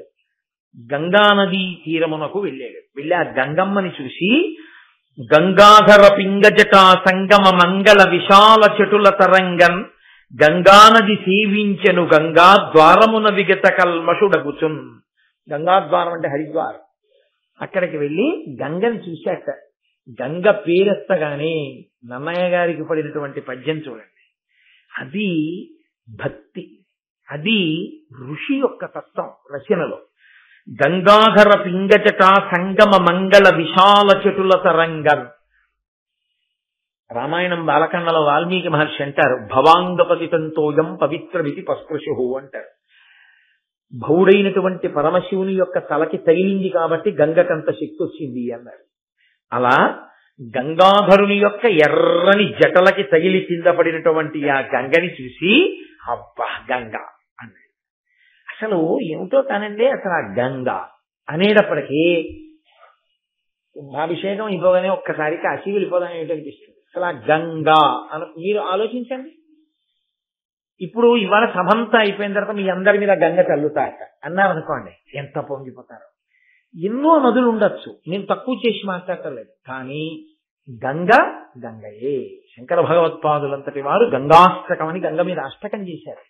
బహుశా నాకు తెలుసున్నంత వరకు, నేను చూసినంత వరకు ఏ నదికి కూడా ప్రతిరోజు కొన్ని వందల సంవత్సరాల నుంచి ప్రతిరోజు సాయంకాలం దేవాలయంలో కూడా అంత పూజ జరుగుతుందో జరగదో కానీ అంత గొప్ప పూజ జరిగి అంత పెద్ద ఎత్తున నీరాజనాలు ఇచ్చి దానికోసం పెద్ద శిక్షణ చేయించి శరీరాలు కండలు తిరిగిన వాళ్ళు ఒక 25 మందో ఎంతమందో నిలబడి ఒకేలా తిప్పుతూ ఏదో సన్యాసి దండ విన్యాసం చేసినట్టు ఆ హారతులు తిప్పుతూ ఎదురుగుండా పెడుతున్నటువంటి నదికి హారతులు ఎత్తుతుంటే కొన్ని వందల మంది పడవలలో అటు కూర్చుని ఆ గంగ హారతి, గంగ పాటలు, భజన చేస్తూ పొంగిపోయి గంగా స్నానం చేశామని గంగ నీళ్లు పట్టుకొచ్చి ఇంకోళ్ళకి ఇస్తే ఎంత ఉపకారం చేశారండి అని డబ్బా ఇంట్లో పెట్టుకుని ఎందుకైనా మంచిది గంగ చల్లుకుంటే మంచిదేమో అని అనిపించినప్పుడు డబ్బా బదలగొట్టి గంగ చల్లుకుంటాడు.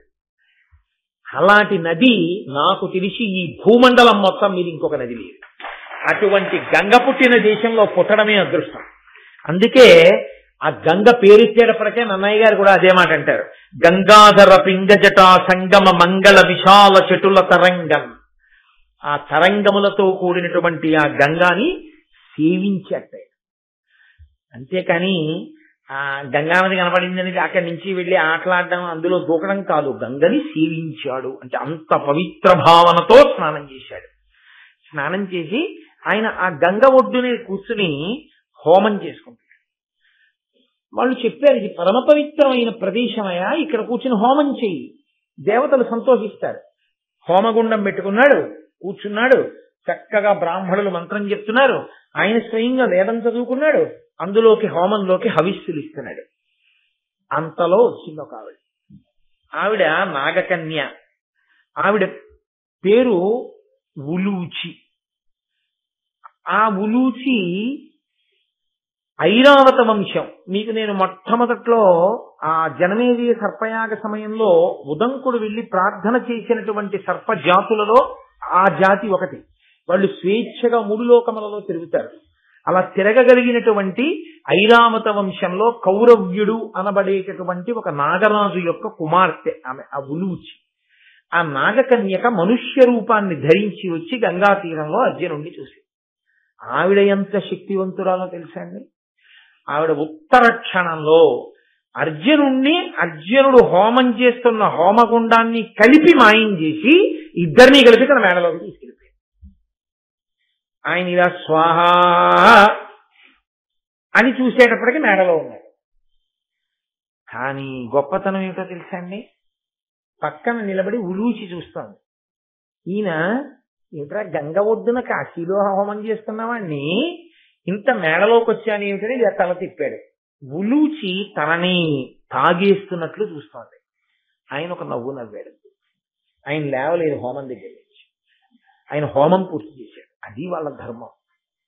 ఇది మేడేమిటి, అల్లరేమిటి, తీసుకురావడం ఏమిటి, నువ్వెవరు, ఈ ప్రశ్న వేయలేదు హోమాన్ని ఆపి. ఆయన హోమాన్ని ముందు పూర్తి చేశాడు. భారతం చదువుకున్న వాడిలో ఒక మార్పు రావాలి. మనము చేస్తాం సత్యనారాయణ వ్రతం. మీరు ఎప్పుడైనా సత్యనారాయణ వ్రతాలు జరిగిన ప్రదేశాలకు వెళ్ళండి, మీకు చాలా బాధ కలుగుతుంది. కొన్ని చోట్ల సత్యనారాయణ వ్రత మంటపం ఉంటుంది. అక్కడ అందులో అష్టదిక్పాలకులు ఉంటారు. అందులో సార్వభౌముడైన సత్యనారాయణుడు ఉంటాడు. అందులో నవగ్రహాల్ని ఆవాహయామి, స్థాపయామి, పూజయామి అని మంత్రంతో పిలుస్తారు. వాళ్ళందరూ నేల మీద ఉంటారు. వీడు ఓ కుర్చీ వేసుకుని ఎదురుగుండా కూర్చుంటాడు. అంత నేల మీద కూర్చోలేని వాడి అయితే గడప దాటి ఇంకో గదిలో కూర్చోవాలి. సత్యనారాయణ స్వామి వారి వ్రతమంటపం ఉండగా ఎదురుగుండా కుర్చీలో కూర్చోడానికి కాల్సనా నీ భక్తి? అదే భక్తి, అదే కూర్చునే విధానం. ఎక్కడికి వెళ్ళండి, నాకు అందుకే సత్యనారాయణ స్వామి వారి వ్రతం రండి అంటే వెళ్ళడానికి భయం. అలాగే కూర్చుంటారు. ఏ ఇంటికి వెళ్ళండి అలాగే కనపడుతుంది తప్ప కూర్చోలేడండి అని వాడు గడప దాట అవతల కూర్చుని భక్తితో మంత్రం వింటూ వాడు ఒక్క మాటి కూర్చోడు. వాడి పెద్దరికం కాలిపోతుందని అక్కడికే వచ్చి కుర్చీ వేసుకుంటాడు వాడు. అలా కూర్చోపోతే వాడి పెద్దరికం పోతుంది. ఈ వ్రతం చేసేవాడు వచ్చిన వాళ్ళందరినీ చూసి వచ్చారా కూర్చో, ఆయన ఉప్మా పెట్టవే అంతే. ఏమిటి వ్రతం నేను చేసింది? ఈ వెర్రావిడు మాత్రం ఆ తామలపాకు, అక్షత, డబ్బు పట్టుకెళ్ళి ఇస్తూ ఉంటుంది. వీడు ఆయన ఇలా వేలు చూపిస్తుంటాడు, గుడ్డేడిని చూపించినట్టు చూపిస్తే ఇక్కడ వేలు పెడితే అక్కడ ఆకేసి ఆకు మీద ఒక్క అక్షత వేసి వీడి దృష్టి అంతా దేని మీద ఉంటుందంటే వచ్చిన వాళ్ళ మీద. ఆ వచ్చిన వాడు అంతకన్నా గొప్పవాడు. వాడు మళ్ళీ వెంటనే వెళ్ళిపోలేదు. వాడికి అర్జెంట్ పని ఉంటుంది, ఎప్పుడు వాడికి అర్జెంట్ పనే. అందులో వాడు వస్తూనే వీడి చేతిలో ఒళ్ళో ఎప్పుడు ఏం పెట్టేద్దామని చూస్తుంటాడు. ఇంకా వీడి ఒళ్ళో పెట్టగానే వీడికి నమస్కారం చేయకపోతే వీడికి భూతతృప్తి అవ్వదు. అందుకని సత్యనారాయణ స్వామి అక్కడే ఉంటాడు. వీడు ఆ మంటపాన్ని తంతునించుంటాడు. వీడు ఏమన్నా కొంచెం పక్కకి పెట్టండి కాళ్ళు అండవు. మంటపం తంతున్న వాడి కాళ్ళకి వీడు దండం పెడతాడు. సత్యనారాయణ స్వామి వారు వీడి కోరికలన్నీ తీర్చేయాలి. ఆయన్ని పూజించారా అవమానించారా? వీడు ఎందుకు తీరుస్తాడు కోరికలు? ఏది భక్తి, ఏది బూడిదెక్కడ? ఒక పని చేస్తే సాశ్రద్ధ కవితా సిద్ధి యయా వస్తూపలభ్యతే అంటారు శంకరాచార్యుల వారు. నువ్వు ఒక పని చేస్తే దాని యందు మగ్నుడవు కావాలి, శ్రద్ధతో చెయ్యాలి. ఆ శ్రద్ధ లేకుండా, ఆ ఆస్తిక్య బుద్ధి లేకుండా ఏదో చేస్తున్నామని చేసేటటువంటి పూజలు, ఏదో చేస్తున్నామనేటటువంటి భగవత్ సంబంధమైన కార్యాలు పరమ అసహ్యంగా ఉంటాయి. అవి తంతు కింద ఉంటాయి కానీ భక్తితో చేసేటటువంటి ఈశ్వర క్రియాకలాపం కింద ఉండవు. అది అర్జున భక్తి అంటే. అకస్మాత్తుగా మేడలోకి మార్చేసిన ఆవిడ ఆయన హోమమే పూర్తి చేశాడు. హోమం పూర్తి చేసి, ఎవరు నువ్వు, నన్ను ఎందుకు తీసుకొచ్చావు ఈ మేడలోకి అని అడిగాడు. ఆవిడ చిరునవ్వు, ఆవిడ చూపు బట్టి తెలుసుకోలేనంత అమాయకుడు అర్జునుడు కాడు.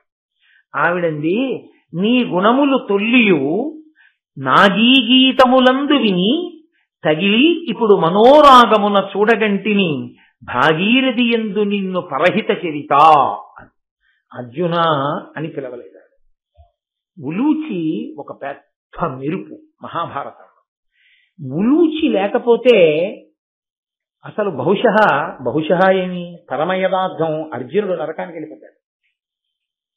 ఉలూచిని పెళ్లి చేసుకున్నాడు కాబట్టే అర్జునుడు నరకానికి వెళ్ళలేదు.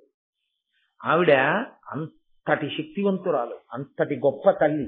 ఎందుకు అలా జరిగింది అన్నది నేను మీకు ఎదర చూపిస్తాను, ఒక ఘట్టంలో కలిపి చెప్తాను. ఇందులోది కాదు కానీ అశ్వమేధ పర్వంలోది. అశ్వమేధ పర్వం అంటే ఇంచుమించుగా చిట్ట చివరికి వెళ్ళిపోతే భారతంలో వస్తుంది. కానీ నేను మీ యొక్క సౌకర్యం కోసం ఇవాళ ఉలూచి గొప్పతనాన్ని చూపించడానికి నేను ఆ వైభవాన్ని చూపిస్తాను, అక్కడ కలిపి చెప్తాను. ఇప్పటికి అలా వినండి తప్ప ఆవిడ ఏదో కాముకురాలని మీరు తొందరపడి ఒక నిర్ణయానికి రాకండి. ఆవిడ అర్జునుడిని పిలిచినప్పుడు పార్థ అని పిలవలేదు, విజయ అని పిలవలేదు, అర్జున అని పిలవలేదు. ఆవిడ ఏమని పిలిచిందంటే పరహిత చరిత అని పిలిచింది. పరుల యొక్క హితమును కోరి ప్రవర్తించేటటువంటి వాడా అని పిలిచింది. ఏమిటి, ఎందుకు అలా పిలవడం అంటే, ఆయన ఎందుకు వచ్చాడు గంగా ఒడ్డుకి? తీర్థయాత్ర చేస్తూ. తీర్థయాత్రకి ఎందుకు వచ్చాడు? అన్నగారు ద్రౌపది కలిసి ఉండగా చూడటం వల్ల. అన్నగారు ద్రౌపది కలిసి ఉన్నారు, వెళ్ళవద్దని ఆగినవాడు మళ్ళీ లోపలికి ఎందుకు వెళ్ళాడు? బ్రాహ్మణుడికి గోవులు పోయాయని. బ్రాహ్మణుడి గోవులు తెచ్చి ఇవ్వడంలో గబుక్కులు లోపలికి వెళితే ద్రౌపదీదేవితో అన్నయ్య గారు కనిపిస్తే తీర్థయాత్రకు వెళ్ళిపోవడానికి సిద్ధపడ్డాడు. 12 నెలలు బ్రహ్మచర్యం చేసి తీర్థయాత్ర చేయడానికి ఎందుకు సిద్ధపడ్డాడు? పేరూరు తెలియని ఒక బ్రాహ్మణుడి గోవులు తెచ్చివ్వడం కోసం. ఇంతకన్నా పరహిత చరిత్రుడెవరు? ఇతరుల యొక్క మేలు గురించి ప్రయత్నించేవాడెవరు? అంటే ఉలూచి ఎంత అవగాహన కలిగి మాట్లాడుతోంది. ఏదో యథాలాపంగా ఓ అర్జున ఓ విజయ అనకూడదా? ఆ పద్యంలో ఆవిడ అర్జునుణ్ణి అలా సంబోధించి, ఓ పరహిత చరిత, నీవు నీ గుణములు తొల్లియు నాగీగీతములందు విని. నాగులు ఆ నాగలోకంలో ఉండేటటువంటి పాముల రూపంలో ఉండేటటువంటి వాళ్ళు ఎప్పుడూ నీ యొక్క గుణములను గురించి నీ వైభవం గురించి పాటలు పాడుతూ ఉంటారు. అవి విని నా మనసు నీ యందు లగ్నమైంది. అందుకని నిన్ను చూడాలనుకున్నాను. భాగీరథీ నది ఒడ్డున, గంగానది ఒడ్డున నువ్వు హోమం చేస్తూ కూర్చుని కనపడ్డావు. నిన్ను చూడగానే నా మనసు నీ యందు అనురక్తమైంది. కాబట్టి నిన్ను నా మేడకి తెచ్చేసుకున్నాను. నేను నిన్ను కోరేది ఏమిటో తెలుసా? నేను నీ వలన సంగమ సుఖాన్ని అపేక్షిస్తున్నాను. కాబట్టి నువ్వు నాకు అటువంటి కృప ఇవ్వవలసినది అని అడిగింది. ఆయన అన్నాడు, ఎప్పుడూ ధర్మమేనండి వాళ్ళ తాపత్రయం అంతా, ఎప్పుడూ ధర్మమే వాళ్ళకి. అర్జునుడు అన్నాడు, ద్వాదశమాసిక వ్రతము సలుపుదు తరుణి మా ఎన్న ఆదేశమున చేసి సర్వతీర్థములాడుచు బ్రహ్మవాదుల సంగతి బ్రహ్మచర్య సువ్రతుడనయ్యుండి నీదు మనోరథమిట్లు సలుపంగా నేర్తునేనిప్పుడు. నేను మా అన్నగారు ఆజ్ఞాపించే వచ్చాను ఇలా తీర్థయాత్రల కోసం. మరి వాళ్ళ అన్నగారికి ముందు చెప్పాడు వద్దన్నారు, వెడతానన్నాడు. సరే వెళ్ళు అన్నాడు కదా ఆయన. అందుకని తీర్థముల యందు స్నానం చేయడానికి వచ్చాను, బ్రహ్మవాదులతో కలిసి వచ్చాను. బ్రహ్మచర్య వ్రతంలో ఉన్నాను. ఈ 12 నెలలు నేను బ్రహ్మచర్య వ్రతంలో ఉంటాను. అటువంటి వ్రతంలో ఉన్నవాణ్ణి నేను ఎలా నీకు సంగమ సుఖాన్ని ఇవ్వగలను? అది కుదరదు కదా, నేను ఈ వ్రతంలో ఉన్నాను కదా. ఆవిడ అంతకన్నా పెద్ద ధర్మ సూక్ష్మం ఒకటి చెప్పింది. అన్ని ధర్మములలోకి సర్వోత్కృష్టమైన ధర్మం ఏదో తెలుసా అర్జున? నీకు తెలియనిది కాదు, ప్రాణిని రక్షించటమే. నువ్వు నాతో సంగమించకపోతే మన్మథ జ్వరము చేత నా శరీరం పడిపోతుంది, నేను చనిపోతాను. అప్పుడు ప్రాణిహింస చేసిన పాపం నీ ఖాతాలో పడదా? కాబట్టి ఒక ప్రాణిని రక్షించడానికి నువ్వు నాతో సంగమిస్తే దీని వలన ఈ బ్రహ్మచర్య వ్రతమునకు దోషము రాదు. ఆయన అంగీకరించి ఆ రాత్రి ఆ మేడలో ఆమెతో కలిసి ఉండి మరునాడు ఉదయం బయలుదేరి కాశీపట్టణానికి దింపేసింది ఆవిడ. ఒక్క రాత్రి ఆమెతో ఉన్నందుకు గాను ఆమెకి సత్యగర్భమునందు ఒక కుమారుడు జన్మించాడు. ఆయన పేరు ఇరావంతుడు. ఆ ఇరావంతుడు అన్న కొడుకు ఒక్కడు పుట్టగానే ఆవిడ హిడింబలాగే సంతృప్తి పడిపోయి, నేను అర్జునుడి భార్యని, నేను అర్జునుని వలన కుమారుని కన్నాను, పొంగిపోయిందండి. ఉలూచి చాలా పెద్ద మెరుపు అంతే. ఇక మళ్ళీ ఉలూచి కనపడదు. ఎక్కడ కనపడుతుందంటే ఇక్కడ విడిచిపెట్టిన ఉలూచి మొట్టమొదట ఆది పర్వంలో వచ్చింది, మళ్ళీ అశ్వమేధ పర్వంలో కనపడుతుంది. ఈ మధ్యలో ఎక్కడా కనపడదు. కానీ ఆవిడ అశ్వమేధ పర్వంలో కనపడ్డ తర్వాత పరదేవత ఎందుకు ఇక్కడ కలిపిందో మనకు అర్థమవుతుంది. ఆవిడ ఎందుకంత కామ ప్రచోదనం చేసిందో అర్థమవుతుంది. సరే, నేను ఎదర ఒక ప్రత్యేకమైన ఘట్టంలో దీన్ని కలుపుతాను, అక్కడ సమన్వయం అవుతుంది. కాబట్టి ఆ తరువాత ఆయన గంగానది దగ్గర నుంచి బయలుదేరాడు, నైమిషారణ్యానికి వెళ్ళాడు, అక్కడ జగన్నాథుణ్ణి సేవించాడు. అక్కడి నుంచి తూర్పు సముద్ర తీరంలో ఉన్నటువంటి పూరి జగన్నాథ స్వామి వారిని సేవించాడు. అప్పటికి పూరి అన్న పేరుతో లేదు, తూర్పు సముద్ర తీరమునందున్న జగన్నాథ క్షేత్రము, దాన్ని చూశాడు. మహేంద్ర పర్వతానికి వెళ్ళాడు. దక్షిణ భారతదేశం వైపుకు వెళుతూ ఇదిగో మన ప్రాంతానికి వచ్చాడు అర్జునుడు. వచ్చి నన్నయ్య గారు స్వయంగా రాసిన మాటలండి. దక్షిణ గంగనా దద్దయు నొప్పిన గోదావరియు జగదాది అయిన భీమేశ్వరంబును బెడగగుతున్న శ్రీపర్వతంబును చూచి ఉర్విలోన అనఘమై శిష్టాగ్రహార భూయిష్టమై ధరణీ సురోత్తమాధ్వర విధాన పుణ్య సమృద్ధమై పొలుచు వేంగీదేశ విభవంబు చూచుతూ విభుడు దక్షిణాంబురాశి తీరంబున కరిగి దురితహారి అయిన కావేరీ మహాసముద్ర సంగమంబున భూసురేశ్వరులకు అభిమతార్థ దానంబు చేసి కృతార్థుడగుచు. ఆ అర్జునుడు అక్కడి నుంచి బయలుదేరి గోదావరి నదిలో స్నానం చేయడానికి వచ్చాడు. ఇక్కడ గోదావరి నదిలో స్నానం చేసి దక్షిణ గంగా అని పేరు.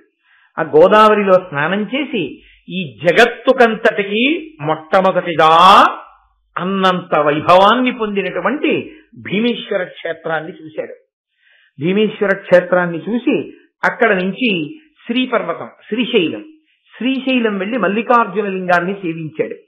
అక్కడ నుంచి ఉర్విలో ఈ భూమిలో ఉండేటటువంటి విశిష్టమైన అగ్రహారములు దేవాలయములు మొదలైనవన్నీ చూస్తూ పుణ్య సమృద్ధమైనటువంటి వేంగీ దేశమునకు వెళ్ళాడు. అక్కడ నుంచి దక్షిణ తీరానికి వెళ్లి కావేరి సముద్రము రెండూ కలిసేటటువంటి సంగమ స్థానం దగ్గరికి వెళ్ళాడు. అక్కడ స్నానం చేసి బ్రాహ్మణులకు విశేషమైనటువంటి దానములు చేసి కృతార్థుడనయ్యాను అని అనుకున్నాడు. 12 నెలలు పూర్తయిపోయి 13వ నెల వచ్చేసింది. అంటే ఆయన పట్టవలసినటువంటి బ్రహ్మచర్య వ్రత దినములు పూర్తయిపోయి ప్రత్యక్షమై ఏం కావాలని అడిగాడు. సంతానము అన్నాడు. ఆయన అన్నాడు, నీ వంశంలో ప్రతి రాజుకి ఒక్క మగపిల్లాడే ఉంటూ ఉంటాడు, ఒక్క సంతానమే ఉంటూ ఉంటుంది. అప్పటి నుంచి మా వంశంలో ఒక్క కొడుకు వినా పిల్లలు పుట్టరు. కానీ విచిత్రం ఏమైందంటే ఇక్కడండి పరదేవత ఎన్ని మలుపులు తిప్పేస్తోందో చూడండి భారతాన్ని. కంటికి కనపడకుండా ఈశ్వరుడు ఎందుకు ఇన్ని మలుపులు తిప్పుతాడో మీరు అర్థం చేసుకోవాలి. ఇప్పటి వరకు కొడుకులే పుట్టినటువంటి వంశంలో అర్జునుడు కోసమేనా అన్నట్లుగా కొడుకు పుట్టకుండా కూతురు పుట్టింది. ఆమె పేరు చిత్రాంగద. కాబట్టి ఇప్పుడు నా వంశాభివృద్ధి ఈమె మీదే ఆధారపడింది. ఈమెని నీకు ఇచ్చి నేను వివాహం చేస్తాను, నాకు అభ్యంతరం లేదు. ఈమెకి నీకు కొడుకు పుడితే ఏదో కారణ జన్ముడు అవ్వాలి. అవ్వకుండా ఉత్తినే ఎందుకు ఆడపిల్ల పుట్టేట్టు చేస్తాడండి పరమేశ్వరుడు? అక్కడ ఏదో ఉందన్నమాట రహస్యం. కాబట్టి ఈమెని నీకు ఇచ్చి వివాహం చేస్తాను, కానీ నువ్వేం చేయవలసి ఉంటుందో తెలుసా? ఇందు పుట్టిన సుతుడు మాకిందు వంశ్య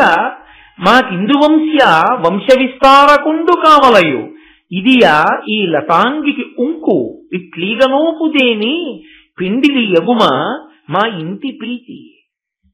నీవు మాకే ఒక శుల్కం ఇవ్వవలసి ఉంటుంది. ఏమిటా శుల్కం అంటే, ఈ చిత్రాంగదిని నీకిచ్చి వివాహం చేస్తే మీ ఇద్దరికీ పుట్టేటటువంటి కొడుకుని నాకు కొడుకుగా వదిలిపెట్టేశాడు. అంటే దౌహిత్రుడే కొడుకుగా ఉండిపోతాడు. కాబట్టి కొడుకుగా నాకు విడిచిపెట్టాలి. అలా విడిచిపెడితే నేను ఈ అమ్మాయిని ఇచ్చి నీకు వివాహం చేస్తాను. అర్జునుడు అన్నాడు, తప్పకుండా వంశకర్త అవుతాడు.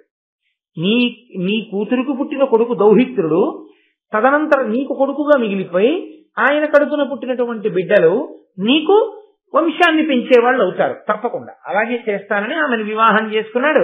ఆమెను వివాహం చేసుకున్నటువంటి కారణం చేత బభ్రువాహనుడు అనబడే పిల్లవాడు పుట్టాడు. ఇక్కడ వచ్చింది కథలో పెద్ద మలుపు. మళ్ళీ ఎక్కడ తిరిగిందో తెలుసా అండి? మలుపంతా మహాభారతంలో అశ్వమేధ పర్వంలో తిరిగే ఇవన్నీ. మహాభారతంలో కురుక్షేత్ర సంగ్రామం అంతా అయిపోయింది. అయిపోయిన తర్వాత రాజ్యం అంతా ధర్మరాజు గారికి వచ్చేసింది. ధర్మరాజు గారికి పట్టాభిషేకం అయిపోయింది. అయిపోయిన తర్వాత ఆయన అశ్వమేధయాగం చేస్తున్నాడు. అశ్వమేధయాగం చేస్తే గుర్రాన్ని విడిచిపెడతారు కదా, ఆ గుర్రాన్ని రక్షిస్తూ వెళ్ళాలి. దాన్ని పట్టుకునే ప్రయత్నం ఎవరు చేస్తారో వాళ్లతో రక్షకుడుగా వెళ్ళిన వాడు యుద్ధం చేయాలి. అర్జునుడు వెళుతున్నాడు ఆ గుర్రం వెనకాల. ఆ గుర్రం అటు తిరిగి ఇటు తిరిగి మళ్ళీ ఈ బభ్రువాహనుడి యొక్క తండ్రి గారు ఏ ఊళ్ళో ఉన్నారో, బభ్రువాహనుడి యొక్క తాతగారు ఏ ఊళ్ళో ఉన్నారో అక్కడికే వచ్చాడు. ఆ మణిపురం అనబడేటటువంటి రాజ్యంలోకే వచ్చాడు అర్జునుడు ఆ గుర్రం వెనకాల. ఆ గుర్రం వెళ్ళింది ఆ దారిలో, ఆయన వచ్చాడు. అప్పటికి బభ్రువాహనుడు ఉన్నాడు ఆ రాజ్యంలో. ఆయన తెలుసుకున్నాడు, ఓ మా నాన్నగారు వస్తున్నారు గుర్రం వెనకాతల, మా పెద్దనాన్నగారు ధర్మరాజు గారు మహానుభావుడు అశ్వమేధయాగం చేస్తున్నాడు, ఆ గుర్రం ఇలా వెడుతోంది మణిపూర నగరం నుంచి, అందువల్ల మా నాన్నగారు వస్తున్నారని ఆయన గబగబా ఎదురెళ్ళి తండ్రి గారికి సాష్టాంగ నమస్కారం చేసి అర్జునుడి యొక్క ఆశీర్వచనాన్ని అడిగాడు. అయితే అర్జునుడు అన్నాడు, నీ ముఖం నాకు చూపించక అవసరం పోవాలి అంటే ఆశ్చర్యపోయాడు బభ్రువాహనుడు. ఇదేమి ఇలా అన్నావు, ఏమిటి నా వలన దోషం? నీవు నా కొడుకువే అయి ఉండొచ్చు, నేను నీ తండ్రినే అయి ఉండొచ్చు. నేను గుర్రం వెనకాతల రక్షకుడిగా వెళుతున్నప్పుడు క్షాత్ర ధర్మం గుర్రం పట్టాలి. గుర్రం పట్టి నువ్వు నాతో యుద్ధం చేస్తే నా కొడుకింత గొప్పవాడని సంతోషిద్దాం. ఒక చేతకాని వాళ్లే వచ్చి నమస్కారం చేసి గుర్రాన్ని తీసుకుని వెళ్ళిపోండి నాన్నగారండి అంటావా? నీ ముఖం చూపించుకోపో. తండ్రి మీద యుద్ధం ఏమిటి అనిపించి బభ్రువాహనుడు వెళ్ళిపోతున్నాడు అంతఃపురంలో. వెళ్ళిపోతుంటే అకస్మాత్తుగా అప్పుడు వచ్చింది ఉలిచి. మళ్ళీ అక్కడి నుంచి, ఎక్కడ నాగలోకం, అక్కడి నుంచి బయలుదేరి ఆవిడ వచ్చింది. చిత్రం కదా, బభ్రువాహనుడి తల్లి అంతఃపురంలో ఉంది. ఈవిడ వచ్చి లోపలికి వెళ్ళిపోతున్న బభ్రువాహనుడిని పిలిచింది. ఎరా అబ్బాయి, చిన్న బుచ్చుని వెళ్ళిపోతున్నావేరా, నేను నీకు తల్లి లాంటి దాన్నే, నేను నా పేరు ఉలూచి, నేను అర్జునుడు భార్యనే, నాకు అర్జునుని వలనే కుమారుడు పుట్టాడు ఇరావంతుడు అని. తండ్రికి కష్టం వచ్చినప్పుడు కొడుకు ఆదుకోవాలి అన్న ధర్మాన్ని పాటించి కురుక్షేత్ర యుద్ధాల్లో అర్జునుడికి సాయంగా నా కొడుకుని పంపించాను. భర్తకి దూరంగా ఉన్నా కొడుకుతో ఉన్నాను కదా అని తృప్తిగా ఉన్నాను. కానీ నా కొడుకు కురుక్షేత్రంలో చచ్చిపోయాడు. పోన్లే, తండ్రిని సమర్థించి యుద్ధం చేసి చచ్చిపోయాడని సరిపెట్టుకున్నాను. కాబట్టి నాయన, నువ్వు నా కొడుకు అవుతావు బభ్రువాహన, ఎందుకు చిన్నబుచ్చుకున్నావు అని అడిగి. అడిగితే ఆయన అన్నాడు, నాన్నగారితో యుద్ధం చేయడం ఇష్టం లేక యుద్ధం చేయకుండా వెళ్ళిపోతుంటే ఆయన నన్ను చాలా చిన్నబుచ్చుకున్నారు, అసహించుకున్నారు. అయినా నేను తండ్రితో యుద్ధం చేయలేకపోయాను, అందుకని వెళ్ళిపోతున్నాను అన్నాడు. అంటే ఆవిడంది, ఓరి పిచ్చివాడా, తండ్రి సంతోషించేటట్టు ప్రవర్తించడమే ధర్మములలోకెల్లా ధర్మం. ఇప్పుడు నువ్వు మీ నాన్నని గౌరవించడం ధర్మం అనుకుని వెనక్కి తిరిగి వెళ్ళిపోవడం చేత నువ్వు ధర్మాతిక్రమణం చేస్తున్నావు. నువ్వు వెళ్ళి మీ నాన్నతో యుద్ధం చేయి. మీ నాన్నతో యుద్ధం చేసిన తర్వాత జయాపజయములు విధి నిర్ణీతములు ఎలా కావాలంటే అలా జరుగుతుంది, దానిదే ఉంది. కానీ యుద్ధం మాత్రం చెయ్యను అనకు, వెళ్ళి యుద్ధం చెయ్యి. యుద్ధం చేసిన తర్వాత ఎలాగో అర్జునుడే కదూ గెలుస్తాడని నువ్వు అనుకున్నా, నేను అనుకున్నా అదేగా అనుకోవాలి. మీ నాన్న సంతోషిస్తాడు, బాగా యుద్ధం చేశాడు అంటాడు. మీ నాన్న సంతోషిస్తాడు, నువ్వు సంతోషిస్తావు, గుర్రం వెళ్ళిపోతే మీ నాన్న వెళ్ళిపోతాడు. దానికి నువ్వు చిన్నబుచ్చుకి వెళ్ళిపోవడం ఎందుకురా, వెళ్ళి యుద్ధం చెయ్యి. బభ్రువాహనుడు వెళ్ళి గుర్రాన్ని పట్టుకున్నాడు. ఇప్పుడు అర్జునుడు సంతోషించాడు, శాబాష్, బాగా పట్టుకున్నావు ఆ గుర్రాన్ని, నిలబడి యుద్ధం చేద్దాం అన్నాడు. ఇద్దరు యుద్ధం చేస్తున్నారు. ఆ ఇద్దరు యుద్ధం చేస్తూ ఉండడంలో అర్జునుడు 10 బాణాలు వేస్తే ఆయన 15 బాణాలు వేశాడు. పిల్లాడు చాలా గొప్పగా యుద్ధం చేస్తున్నాడని ముందు అర్జునుడు సంతోషించాడు. ఆ బభ్రువాహనుడు ఫ్రిజ్జిరిల్లిపోతున్నాడు. అర్జునుడి ఒళ్ళంతా డొల్లగొట్టినట్టుగా బాణప్రయోగం చేశాడు. అబ్బో, వీడు నా మీద ఇన్ని బాణాలు వేస్తున్నాడని బభ్రువాహనుడి ఒంటి మీదంతా బాణాలు వేశాడు అర్జునుడు. తుట్టతుదన బభ్రువాహనుడి శరీరం డస్సి పడిపోయేటట్టుగా బాణం వేశాడు అర్జునుడు. అర్జునుడి మీదకి ఎంత వేగంగా బాణం వేశాడంటే బభ్రువాహనుడు, అది అర్జునుడి యొక్క గుండెలని చీల్చి వీపులోంచి బయటికి వెళ్ళిపోయింది. వెళ్ళిపోగానే అర్జునుడు నేల మీద పడిపోయాడు. అప్పటి వరకు కురుక్షేత్రంలో కూడా జరగల ఆ సంఘటన. మహాభారతంలో ఒక్క అశ్వమేధ పర్వంలో బభ్రువాహనుడితో యుద్ధంలో జరిగింది. చనిపోయాడని అనుకున్నారు, నేల మీద పడిపోయాడు. పడిపోగానే అర్జునుడు కొట్టిన దెబ్బలకి బభ్రువాహనుడు మూర్ఛపోయాడు. అర్జునుడు చనిపోయాడని లెక్క, అలా పడిపోయాడు, విగత జీవుడై పడిపోయినట్టు పడిపోయాడు. ఇప్పుడు ఈ వార్త అంతఃపురంలో ఉన్న చిత్రాంగదకి తెలిసింది. అరేరే, నా కడుపున పుట్టినవాడు తండ్రితో యుద్ధానికి వెళ్ళాట, వెళ్ళి తండ్రిని చంపేశాట. మరి గుండెల్ని చీల్చుకుని బాణం వీపులోంచి వెనక్కి వెళ్ళిపోయింది, ఆయన పడిపోయాడు నెత్తుటి ధారంతో. ఏమనుకుంటానండి, చనిపోయాడనే కదా, పడిపోయాడు. కాబట్టి ఆవిడ ఏడుస్తూ గుండెలు బాదుకుంటూ వచ్చి భర్త దగ్గర కూర్చుని ఉలూచి వంక చూసింది. అసలు ఎందుకు వెళ్ళాడు బభ్రువాహనుడు? యుద్ధం చెయ్యను, నమస్కారం చేసి వస్తానని చెప్పాడు. అలాంటి వాడు ఎందుకు చేశాడని అడిగింది. ఈవిడ ఉలూచి అర్జునుడి భార్యట, కాబట్టి బభ్రువాహనుడికి తల్లేట. యుద్ధం చెయ్యమని ఈవిడ ప్రేరేపించింది. ప్రేరేపిస్తే వచ్చాడు బబ్రువాహనుడు, యుద్ధం చేశారు. యుద్ధంలో అర్జునుడు పడిపోయాడు అన్నారు. చాలా గట్టిగా దెబ్బలాడేసిందండి పాపం ఉలూచిన ఆవిడ. ఉలూపి అని కూడా అంటుంటారు ఆవిడ. ఆవిడ పేరులో ఉలూపి ఉలూచి రెండు ఉన్నాయి ఆవిడకి. ఓసి పనికి మాలిందానా, భర్తని చంపుకున్నావు, ఇంతగా ఇలా ప్రవర్తించే వాళ్ళు స్త్రీ జాతిలో ఎవరైనా ఉంటారా? కొడుకు యుద్ధం చెయ్యాలంటే రెచ్చగొట్టి యుద్ధానికి పంపి భర్తని చంపించావా? అటు కొడుకు చచ్చిపోయాడు, ఇటు భర్త చచ్చిపోయాడు, నీ సొమ్మేం పోయింది, రెచ్చగొట్టిందని చక్కగా కూర్చున్నావు అని అనరాని మాటలన్నీ అంది చిత్రాంగద. అన్న తర్వాత ఆవిడండి, నువ్వు నాగకన్యవి కాబట్టి నీకేమైనా శక్తి ఉంటే అర్జునుడిని బతికించు, నువ్వు అలా బతికించకపోతే ఇక్కడే ప్రాయోపవేశం చేసి నేను కూడా అర్జునుడితో పాటు ప్రాణం వదిలేస్తాను. ఈలోగా మూర్ఛ నుంచి తెప్పరిల్లాడు బబ్రువాహనుడు. ఆయన లేచాడు కానీ అర్జునుడు లేవలేదు, అలా పడిపోయి ఉన్నాడు నేల మీద. నీ మాటల కారణంగా యుద్ధం చేసి నా తండ్రిని చంపేశాను, తండ్రిని చంపేసిన వాడిగా ఇప్పుడు నాకు ప్రాయశ్చిత్తం ఒకటే, మా నాన్నగారి శవాన్ని అగ్నిహోత్రంలో పెట్టి కాల్చేసిన తరువాత ఆ పుర్రె పట్టుకుని 12 సంవత్సరాలు నేను భిక్షాటన చెయ్యాలి, ఆ పుర్రెలో వెయ్యాలన్నం. తండ్రిని చంపిన ఘాతకుణ్ణి కాబట్టి తండ్రి పుర్రెలో 12 ఏళ్ళు అన్నం తినాలి ప్రాయశ్చిత్తంగా. నాకు ఎంత ప్రారంభం వచ్చింది, అశ్వమేధయాగం ఆగిపోయింది, అర్జునుడు చనిపోయాడు కాబట్టి.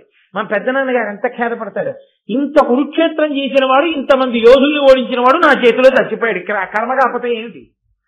కాబట్టి నా తండ్రి పుర్రె పట్టుకుని 12 సంవత్సరములు నేను భిక్షాటన చేసి అన్నం తినలేదు, నేను ప్రాయోపవేశం చేసి మా తండ్రి వెంట వెళ్ళిపోతానని ఆయన ప్రాయోపవేశం చేశాడు. అటు చిత్రాంగద ప్రాయోపవేశం చేసింది, ఇటు బబ్రువాహనుడు ప్రాయోపవేశం చేశాడు.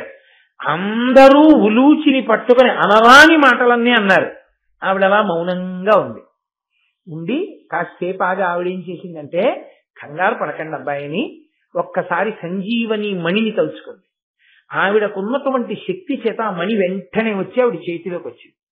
ఆవిడప్పుడు ఆ మణిని తీసి బబ్రువాహనుడి చేతిలో పెట్టి, నీ తండ్రి అంత అమాయకుడు కాడు, నీ తండ్రి అంత చేతకాని వాడు కాడు, ఇంద్రుడికి పడడు యుద్ధంలో, నీ చేత పడిపోయాడంటే నీ బాణానికి పడిపోయాడు అనుకోకు, మాయ చేత నేనే పడగొట్టేశాను, ఆ బాణం అలా దూసుకుపోయేటట్టు చేశాను గుండెల్లోంచి, అర్జునుడు అలా చనిపోయినంతగా పడిపోవాలని, అలాగే పడిపోయాడు కూడా. ఇప్పుడు ఈ మణిని పట్టుకెళ్ళి తండ్రి గుండెల మీద పెట్టు, లేస్తాడు అర్జునుడు. బబ్రువాహనుడికి చాలా ఆశ్చర్యం అనిపించింది, ఇదేమిటి ఇలా ఎందుకు పడగొట్టించిందని పట్టుకెళ్ళి ఆ మణిని అర్జునుడి యొక్క గుండెల మీద పెట్టాడు. ఠంగుని లేచి కూర్చున్నాడు అర్జునుడు. కూర్చుని ఆయన ఏమన్నాడో తెలుసా అండి, అది అర్థం చేసుకోవడం అంటే భర్త భార్య. ఆయన అన్నాడు, చిత్రాంగద వలన కానీ బబ్రువాహని వలన కానీ ఉలూచి నీకేమైనా ఇబ్బంది కలిగిందా? నేను మణిపురమునంతున్నాను, ఇక్కడ ఉంటే చిత్రాంగద ఉండాలి, బబ్రువాహనుడు ఉండాలి, నువ్వెందుకున్నావు? నీకు వీళ్ళ వలన ఏమీ ఇబ్బంది కలగలేదు కదా అని అడిగాడు. అంటే ఆవిడంది, నాకు ఏ ఇబ్బంది కలగలేదు, నేను మీకోసమే ఇంత దూరం వచ్చానంది ఆవిడ.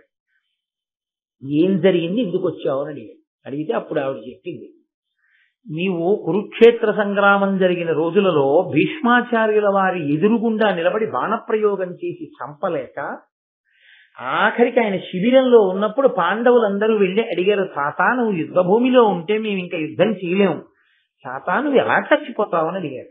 ఇంత కష్టపడి వంశాన్ని పెంచి వృద్ధుడైపోయాడు, ఆయన యుద్ధంలో నిలబడితే ఓడించగలిగిన మొనగాడు లేడు. ఆయన అన్నాడు, నేను బడలిపోయానురా, ఇంకా ఎంతకాలం ఈ దెబ్బలాటలు చూడగలను, పెద్దవాడిని అయిపోయాను, ఒక పని చేయి, నా ఎదురుగుండా నిలబడి యుద్ధం చేసినంత కాలము నా మీద బాణం వేసి కొట్టగలిగిన వాడు, నన్ను పడగొట్టగలిగిన వాడు లేడు, నా ఎదురుగుండా ఆడదై పుట్టి మగవాడిగా మారిన వాడు వచ్చి నిలబడినా, కవచం లేనివాడు నిలబడినా, అలాంటి వాళ్ళు ఉంటే నేను యుద్ధం చేయను. కాబట్టి ఆడదై పుట్టి మగవాడిగా మారిన వాడు శిఖండి, ఆ వెళ్ళిపోయిన అంబండి, ఇదంతా అది మళ్ళీ ఓ పెద్ద ఆఖ్యానం ఎవరి ప్రవాల్లో వస్తుంది. కాబట్టి ఆ శిఖండిని తెచ్చి నీ ఎదురుగుండా నించోబెట్టుకో. శిఖండిని చూస్తే నేను బాణం నేను ధనస్సు వదిలిపెట్టేస్తాను, నేను ధనస్సు వదిలిపెట్టేసిన తర్వాత నీ గాంధీవంలోంచి శిఖండి చాటు నుంచి బాణాలు కొట్టు. ఎలా కొట్టాడో తెలుసా అండి, ఒళ్ళంతా బాణములు దిగిపోయాయి. ఆ భీష్ముడు రథంలోంచి డుల్లి కింద పడితే అంపశయ్య మీద బాణాల మీద అలా పడుతున్నాడు. అంతలా కొడితే పడిపోయినటువంటి భీష్ముడు తదనంతర కాలమనందు ఉత్తరాయణ పుణ్యకాలంలో మాఘమాసంలో అష్టమి తిథి నాడు తన శరీరాన్ని విడిచిపెట్టేశాడు. బొట్టన వేలు దగ్గర నుంచి ప్రాణాలని వెనక్కి లాగేశాడు. యోగ విద్యలో లాగేసి విష్ణు సహస్రనామ స్తోత్రం చేసి శ్రీకృష్ణ భగవానుడు ఎందుకు కలిపేశాడు ప్రాణాలని. శాంతి పర్వంలో వాళ్ళు వెళ్ళడం మాట్లాడుకోవడం అవన్నీ ఆ భీష్ముడు చెప్పిన విషయాలు. అందుకే ఎంత అశాంతి ఉన్నవాళ్ళు శాంతి పర్వం చదువుకోండి అంటారు. మహాభారతం ప్రవచనం చేసిన శాంతి పర్వంతో మొదలు పెట్టకపోయినా ఇంటి దగ్గర శాంతి పర్వం చదివి వచ్చి తర్వాత ఇంకో పర్వం చెప్పాలి తప్ప శాంతి పర్వం చెప్పకుండా అసలు ఇంకో పర్వం చెప్పరు. అంత శక్తివంతం శాంతి పర్వం. దాని పేరే శాంతి పర్వం, చదివితే శాంతి వస్తుంది. కాబట్టి అటువంటి భీష్మాచార్యుల వారు శరీరాన్ని విడిచిపెట్టేశారు. విడిచిపెట్టేసిన తర్వాత ఒకప్పుడు నేనేం చేశానంటే, యుద్ధం అంతా అయిపోయింది, ధర్మరాజుకు పట్టాభిషేకం అయిపోయింది, అమ్మయ్యా మా ఆయన గెలిచాడు అని నేను సంతోషంతో ఒక రోజున విహారం చేసి గంగా నదిలో స్నానం చేయడం కోసం వెళ్ళాను. నేను వెళ్ళేటప్పటికి భీష్ముడు శరీరం విడిచిపెట్టేశాడు. కాబట్టి ఇప్పుడు అష్టవసువుల్లో మళ్లీ తన సహజమైనటువంటి వసుస్థితిని పొందేశాడు. యనమండుగురు వసువులు వెళ్లి గంగా నదిలో స్నానం చేస్తున్నారు. స్నానం చేస్తూ వాళ్ళు మాట్లాడుకుంటూ, మన యనమండుగురులో ఒకడైనటువంటి వసువు ఈ భీష్ముడిగా భూమి మీద పుట్టాడు, మహాధర్మాత్ముడై నడయాడాడు. అటువంటి భీష్ముణ్ణి శిఖండిని అడ్డుపెట్టి బాణములు కొట్టి పడగొట్టాడు అర్జునుడు. అంత అపచారం చేసి భీష్ముణ్ణి పడగొట్టాడే మన తోటి వసువుని. ఆ అర్జునుణ్ణి ఎందుకు విడిచిపెట్టాలి? అర్జునుడు మాడిపోయేటట్టుగా శాపవాక్కు విడిచిపెడదాం వసువులు అందరం అని వాళ్ళు అనుకుంటుంటే గంగా నదిలోంచి గంగాదేవి పైకొచ్చింది. ఏమమ్మా, నీ కడుపున పుట్టాడు గాంగేయుడై భీష్ముడు, అంత కష్టపడి విద్య నేర్పించావు, తల్లి కోసం భీష్మ ప్రతిజ్ఞ చేసి పెళ్లి మానేశాడు, తండ్రి కోసం రాజ్యాన్ని వదులుకున్నాడు. అటువంటి ధర్మాత్ముణ్ణి అర్జునుడు శిఖండిని ఎదురుపెట్టి బాణప్రయోగం చేసి పడగొట్టాడు. అటువంటి అర్జునుణ్ణి ఘోరమైన వాక్కుల చేత శపిద్దాం అనుకుంటాం, మాడి పడిపోయేటట్టుగా శపించమా అని అడిగారు వాళ్ళు. ఆవిడంది తప్పే, నా కొడుకుని గాంగేయుడిని అలా పడగొట్టాడు అర్జునుడు, కాబట్టి మీరు శపించండి. ఇది వింది ఉలూచి. గంగా స్నానానికి వెళ్ళిన ఉలూచి విని ఎక్కడ తన భర్తని శపిస్తారోనని బెంగ పెట్టుకుని పరిగెత్తుకుంటూ అంతఃపురానికి వెళ్ళి తన తండ్రి కాళ్ళ మీద పడి, నాన్నగారండి నాన్నగారండి ఎలాగైనా నీ అల్లుండి రక్షించండి అంటే, ఆయన పరిగెత్తుకుంటూ గంగ ఒడ్డుకు వెళ్ళేటప్పటికి వసువులు అక్కడే ఉన్నారు. ఆయన వాళ్ళని పట్టుకుని ప్రాధేయపడ్డాడు, నా అల్లుడు కదా, నా కూతురు 5వ తరం కదా, అందుకు మిమ్మల్ని అడుగుతున్నాను, అర్జునుడు పడిపోకుండా ఏ ప్రాయశ్చిత్తం చేసుకుంటే బతుకుతాడని అడిగాడు. అర్జునుడు చేసిన పాపం పోవాలంటే ఒక్కటే, కొడుకు చేతి బాణపు దెబ్బకి నేల మీద పడిపోవాలి, చచ్చిపోయినంత మూర్ఛా పొందేయాలి. అంత పెద్ద దెబ్బ తిని పడిపోతే ఆనాడు ఆయన చేసిన పాపం పోతుంది. కాబట్టి అభిమన్యుడు చచ్చిపోయాడు యుద్ధంలో. ఇప్పుడు భభ్రువాహనుడి చేతిలో పడిపోవాలి. కారణజన్ముడు అందుకే పుట్టాడు మణిపురంలో. అప్పటిదాకా కొడుకులు ఉన్న చోట ఆడపిల్ల పుట్టడానికి కారణం అది. చిత్రాంగద కడుపున పుట్టిన వాడికి చేతిలో పడిపోవాలి. అలా పడిపోతే ఆయన పాపం పోతుంది, మేము ఇంక చెప్పించామన్నారు. ఇంత అర్జునుడు పడిపోయాడు కదోసారి అని. అందుకని నిన్ను బ్రతికించుకోవడం కోసమని ఇతను యుద్ధం చేయకుండా వెళ్ళిపోతుంటే రెచ్చగొట్టి యుద్ధానికి తీసుకొచ్చి మాయ చేసి బాణమునకంత వేగము కల్పించి నీ గుండెల్లోంచి దూసుకుపోయేటట్టు చేసి నీవు మరణించినంత స్థితిని పొంది నేల మీద పడిపోయేటట్టు చేసి మళ్లీ నిన్ను బతికించుకోవడానికి మణిచేత నిన్ను బతికించి నీకు స్వస్థత కలిగాక, అమ్మయ్యా నీ పాపం పోయింది, ఇప్పుడు నిన్ను వసువులు శపించరు అని నిన్ను దక్కించుకున్నానయ్యా అన్నాడు. అర్జునుడు ఎంతో సంతోషించాడు. ఇందుకు కలిపింది అమ్మవారు. నేను అందుకే మీతో తరచు చెప్తుంటాను, ఎవడు ధర్మమును పట్టుకున్నాడో వాడికి ఈ రోజు వచ్చే ఆపద కాదు, వాడు ధర్మమును పట్టుకుని ఉన్నందుకు వాడికి 25 సంవత్సరాల తర్వాత వచ్చే ఆపదని తొలగించడానికి కావలసిన ప్రణాళికకి సంబంధించిన పునాదిని ఇవాళ వేస్తుంది పరదేవత. ధర్మం ఒక్కటి పట్టుకోవడం వస్తే చాలు. అది కాకుండా నువ్వు ఎన్ని పట్టుకున్నా నీ ఆపదలు తొలగేవి కావు. నీకు ఈశ్వరానుగ్రహ రూపంలో అన్నీ కలిసి రావడము అన్నది దేనివల్ల అంటే కేవలం నువ్వు పట్టుకున్న ధర్మం వల్ల పరదేవతానుగ్రహం. అందుకని ఉలూచితో అమ్మవారు కలిపి ఆ ఇరావంతుడి జన్మించేటట్టు చేసి ఈ ఉలూచి యొక్క అనుగ్రహం చేతనే అంత గబగబా వెళ్ళగలిగింది కాబట్టి ఇక్కడ బభ్రువాహనుడు వెనక్కి వెళ్ళిపోతున్నాడని తెలుసుకోగానే నాగలోకం నుంచి రాగలిగింది, మణిని తెచ్చి బతికించగలిగింది. కాబట్టి 12 నెలలు తీర్థయాత్ర అన్న మిషతో ధర్మానికి కట్టుబడి వెళ్ళాడు కాబట్టి ఈయన్ని మరింత బలవంతుణ్ణి చేస్తోంది అమ్మవారు. అందుకనటు ఉలూచితో వివాహం చేయించింది, ఇటు చిత్రాంగరతో వివాహం చేయించింది, ఇక్కడ బభ్రువాహనుడు పుట్టేటట్టు చేసింది.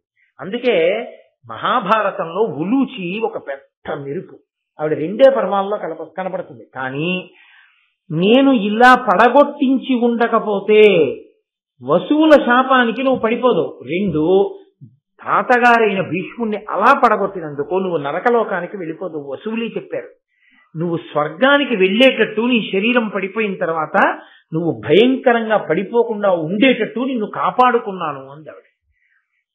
అంత గొప్ప ఆఖ్యానము కనపడకుండా ఆదిపర్వంలో జరుగుతుంది. ఆదిపర్వం అంతా పునాది, ఆది మొదలు పునాది, దీని మీదే మిగిలిన సౌధం అంతా ఉంటుంది. అందుకే భారతంలో మిగిలిన పర్వాల్లో ఉన్న విశేషాలన్నీ వచ్చి ఆది పర్వంలోకి సమన్వయం అయిపోతూ ఉంటాయి.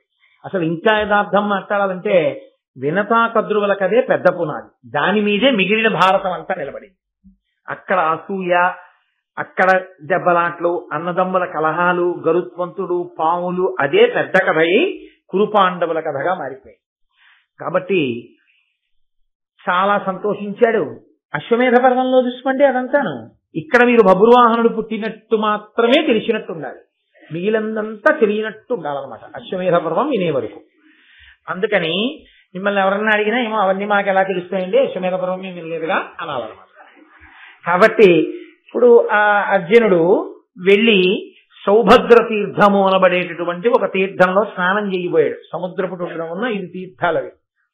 అక్కడ ఉన్నటువంటి బ్రాహ్మణులు అన్నారు, ఋషులు అందులోకి వెళ్ళవద్దు, దిగవద్దు అన్నారు. ఎందుచేత దిగవద్దు అన్నాడు. అందులో పెద్ద పెద్ద మొసళ్ళు ఉన్నాయి, ఆ మొసలి పట్టుకుంటే చచ్చిపోతారు, కాబట్టి ఎవ్వరూ అక్కడ స్నానం చెయ్యరు, కాబట్టి నువ్వు దిగద్దు అన్నారు. ఆయన అన్నాడు, నేను క్షత్రియుడు, నేను మొసలి పట్టుకుంటుందని భయపడ్డా ఏంటి, కాబట్టి నేను స్నానం చేస్తానని వెళ్ళి స్నానం చేశాడు. స్నానం చేస్తుంటే ఒక పెద్ద మొసలి వచ్చి ఆయన కాలు పట్టుకుని ఈడుస్తాడు. ఆయన వెంటనే మొసల్ని ఈయన పట్టుకుని పైకెత్తేసి గిర్ర గిర్ర గిర్ర గిర్ర తిప్పి ఒడ్డుకు విసిరి పారేశాడు. విసిరి పారేయగానే అందులోంచి ఒక అందమైన స్త్రీ వచ్చింది. ఆవిడ పేరు వంద. ఆవిడ వచ్చింది, నేను కుబేరుడి యొక్క స్నేహితురాలు, నేను మిగిలిన 9 స్నేహితురాళ్లతో కలిసి ఒకానొకప్పుడు ఈ భూమండలం మీద ఒక ఒక పెద్ద పొదరింటి దగ్గర విహరిస్తున్నాం, ఒక ఉద్యానవనంలో. అందులో ఒక బ్రాహ్మణుడు ఏకాగ్ర దృష్టితో తపస్సు చేసుకుంటున్నాడు. ఏమిటో ఇంత తపస్సు చేస్తున్నాడు, ఈయన తపస్సు మనం పాడి చేయలేమా అనుకున్నాం. అదో అక్కర్లేని విషయాలు కొంతమందికి. కాబట్టి ఆ తపస్సు పాడు చేద్దామని ఏదో వాళ్ళ వగలన్నీ చూపించారు. ఆయనకి ఒళ్ళు మండి అన్నాడు, ఇంకోడేదో తపస్సు చేసుకుంటూ ఉంటే వాణ్ణి పాడు చేద్దామని మొసలి పట్టుకున్నట్టు పట్టుకున్నారు, కాబట్టి 5 తీర్థముల యందు మొసళ్ళై పడి ఉండండి అన్నాడు. ఇప్పుడు వాళ్ళు హడిలిపోయి వచ్చి ఆయన కాళ్ళ మీద. బ్రాహ్మణుడి కోపం ఎక్కువసేపు ఉండకూడదు కదా, మహాత్మా దోషం జరిగింది, మాకెప్పుడు మేము ప్రవర్తించినటువంటి ఈ ఉద్ధతి నుండి బయటపడేది, శాప విమోచనం ఎప్పుడు అని అడిగారు. ఆయన అన్నాడు, ఒక 100 సంవత్సరముల తర్వాత మీకు శాప విమోచనం కలుగుతుంది. మీరు పట్టుకున్నప్పుడు ఎవరు తన చేతులతో మొసలిని పైకెత్తి గిరగిరా తిప్పి ఒడ్డుకు విసిరేస్తాడో అంతటి బలవంతుడి కాలు మీరు పట్టుకున్నప్పుడు మీకు శాప విమోచనం. వాడు వచ్చేది ఎప్పుడు, వాడి కాలు మేము పట్టుకునేది ఎప్పుడు, అప్పటి నుంచి కాలు ఎట్టిన వాడిని అల్లా పట్టుకుంటున్నాం. ఎందుకు, వాడి తిందామని కాదు, వాడు ఎత్తి మమ్మల్ని పారేస్తాడు. ఇన్నాళ్ళకి ఎత్తి పారేసిన వాడి ఓడి దొరికావు, నన్ను పారేసావు కాబట్టి మిగిలిన 9 కూడా పారే చూపిస్తాను. ఆ 4 అది ఎక్కడ చూపించి దిగుతాను, పారేస్తాను. రక్షణ అండి, రక్షణ ధర్మం ఎంత. అప్పుడు ఈ 5 అడిగారు, ఎక్కడ ఉంటే మాకు శాప విమోచనం కలిగే అవకాశం ఉంటుంది. 5 మొసళ్ళని ఇలా ఎత్తి పారేసే బలవంతుడు ఎవరు, ఎటొస్తాడు? ఎప్పుడో జరగబోయేటటువంటిది 100 సంవత్సరముల తర్వాత ఇంత బలవంతుడైన అర్జునుడు అటుగా వస్తాడని తన దివ్య దృష్టితో గ్రహించి చెప్పగలిగినటువంటి గొప్ప తపస్వి అయితేనే దానికి జవాబు చెప్పగలడు. అప్పుడు నారదుడు ఏమని చెప్పాడో తెలుసా అండి, 100 ఏళ్ల క్రితం, అట్టి మహాబాహుండు అత్యంత బలుడు ఎవ్వడగునొక్కో అనుచు నే మరుగుదించుమారము త్రైలోక్యవర్తి అంబుజభవ ప్రభువు నారదుగని భక్తితోడ మొక్కిన మమ్ము అమ్మున చూచి ఇట్లేల వగబొంది కందినవారలనియు అడిగి మా వృత్తాంతమంతయు మా చేత విని విప్రు నలకయు విధి కృతంబు క్రమరింపలావే కావున దక్షిణ జలధి తీరమున ప్రశస్త పంచతీర్థముల మీగి ధృతినందు నూరేడులుండునట్లు మీరులుండునంతా. మీరు దక్షిణ తీర సముద్రం దగ్గర నారీ తీర్థములు అని పేరొస్తుంది. మీ 5 ఆడవాళ్లు వెళ్లి 5 మొసళ్ళై వాటిలో పడుండండి. 5 తీర్థాలు ఉన్నాయి. సౌభద్ర తీర్థము, పౌలోమ తీర్థము, కారంధమ తీర్థము, ప్రసన్న తీర్థము, భరద్వాజము. 5 తీర్థాల్లోనూ ఉండండి. వస్తాడు 100 ఏళ్ల తర్వాత ఒక బలవంతుడు. ఆయనకి తెలిసి అర్జునుడు వస్తాడు. ఇప్పుడు ఆయన మిగిలిన 4 తీర్థాల్లోనూ కూడా దిగి అమాంతం ఆ మొసళ్ళనెత్తి బయట పారేస్తే ఆ 5 శాప విమోచనమై వాళ్ళు చాలా సంతోషాన్ని పొంది తిరిగి వెళ్ళిపోయారు. వాళ్ళు వెళ్ళిపోయిన తర్వాత అర్జునుడు చాలా సంతోషించాడు. ఎక్కడది ఎంతవరకు అంతవరకే. వాళ్ళకి శాప విమోచనం అయిపోయింది, అర్జునుడు వెళ్ళిపోయాడు. ఆ వెళ్ళిపోవడంలో ఆయన అక్కడి నుంచి గోకర్ణ క్షేత్రానికి వెళ్ళాడు. మీకు ఏ పురాణాన్ని పరిశీలించండి, గోకర్ణ క్షేత్రం యొక్క స్పర్శ లేకుండా ఉండదు. రామాయణంలో ఎన్ని బార్లు వస్తుందో గోకర్ణం. గోకర్ణం అత్యద్భుతమైనటువంటి క్షేత్రం.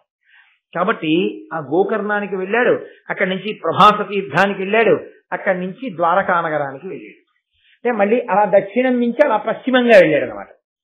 వెళితే ఆయన ద్వారకా నగరానికి వెళ్ళినప్పుడు మాత్రం ఆయన మనసులో కోరిక లేదు. కృష్ణుడి చెల్లెలు సుభద్ర ఇక్కడ ఉందిట, ఈ సుభద్రని పెళ్లి చేసుకోవాలని ఆయన కోరిక. వాళ్ళ దక్షిణ నాయకత్వం ఎంతమందినైనా చేసుకోవచ్చు, వాళ్ళకి ఆ దోషం లేదు. కాబట్టి ఆ సుభద్రని వివాహం చేసుకోవాలనుకున్నాడు.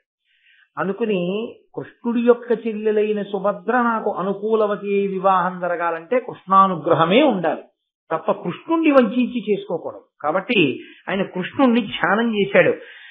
పరమ బ్రహ్మణ్యు జగద్గురు గరుడధ్వజు అనంతగుణు ఏకాగ్ర స్థిరమతి నిజ హృదయాంతర సుస్థితు చేసి భక్తి తలససు నుండెన్.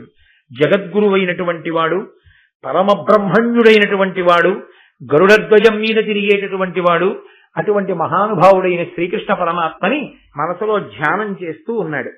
ఆ శ్రీకృష్ణ పరమాత్మ చాలా సంతోషించి ఈ అర్జునుడికి సుభద్రకి వివాహం చెయ్యాలి అని నిశ్చయం చేసుకుని ఈయన దగ్గరికి వచ్చి ఈయన్ని రైవతాద్రి అనబడేటటువంటి పర్వతంలో ఉన్న ఒక గుహలో దాచాడు. యాదవులకు ఈ సన్యాసులంటే చాలా ప్రీతి, వాళ్ళ మాట కాదనరు, వాళ్ళు చాలా గౌరవిస్తారు. అందుకని అర్జునుడు కపట సన్యాసి వేషాన్ని పొందాడు. కపట సన్యాసంతో అక్కడ ఉన్నటువంటి గుహలో కూర్చోపెట్టాడు. ఈయన కృష్ణ పరమాత్మ గ్రహించాడు, ఆయన పసిగట్టలేంది ఏముంటుంది. అందుకని ఆ రైవతాద్రి గుహలో కూర్చోబెట్టి అక్కడ ఉండే యాదవులందరికీ చెప్పాడు, మనం రైవతాద్రికి వెళ్ళి ఇప్పుడు అక్కడ పూజలు చెయ్యాలన్నాడు. అందరూ పూజలు చేయడానికి వచ్చారు.